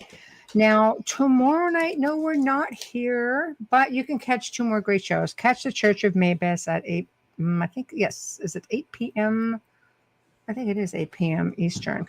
And of course, the Centralist. So if you guys want some really good getting into the politics and everything else, we've only got one political show on the network, and that's with Joe Montaldo. And that is the Centralist, which is up for also a podcast award. So go and check him out. Again, guys, there's lots of people to check out, lots of people to vote for. We're all in different categories, so you don't have to feel like, you're choosing one over another. Of course, you might choose us anyway, but it's just, that's the thing. But I'm kidding. Anyway, I want everyone to have a really great weekend. We are going to leave you with this, of course. Bear with me. Here we go. It's time for you to get out and nominate your favorite podcasts. There are 5 shows I want you to consider for the People's Choice Podcast Awards, the longest-running premier awards event in the podcasting space, open to shows worldwide. Vote at podcastawards.com to nominate the following shows: Writers and Illustrators of the Future podcast in 3 categories: education, storyteller drama, and art. This show is based on the world-famous Writers of the Future contest created in 1983 by L. Ron Hubbard and provides advice and tips from contest judges, international best-selling authors, world-class artists, contest winners, and industry professionals for writers and illustrators wanting to take their next step, along with needed inspiration to keep going. The next one is The Centralist, in the category of politics and news. The Centralist is a much different news and political program which is not deemed as opinion news. Listen as Joe Montaldo brings you just the facts from trusted sources, which will allow you, the people, to make up your own minds on the various stories being reported on. The next one is UFO Undercover, in the category of entertainment. This show brings you some of the most revealing and current research that is being done with respect to alien abductions and contact. Host Joe Montaldo has been an abduction researcher for over 35 years and is uniquely qualified to bring you live interviews with some of the most well-known researchers in ufology. The next one is The Outer Realm, in the category of Best Female Hosted Podcast. The Outer Realm is a very popular show hosted by Michelle DeRoche and Amelia Pisano, which has millions of listeners each week. They are well known for their laid-back, roundtable style of interviewing. Together, this dynamic duo brings you the best of the best, with guests from around the world who are well-versed within their respective fields of ufology, paranormal, cryptozoology, folklore, and anything else that would be deemed outside the realm of normal. The next one is Chasing Prophecy, in the category of Society and Cultures. Take a ride down the rabbit hole with Jenny Nicasio, Sean Kelly, and Jason Iampietro, where each episode brings a roundtable approach to conversations about supernatural phenomena, hidden secret societies, underground bunkers, magical conspiracies, the paranormal, cryptic creatures, aliens, ghosts, legends, and myths from around the world. Chasing Prophecy dives into topics that entice the imagination and seduce the mind, some of which are taboo.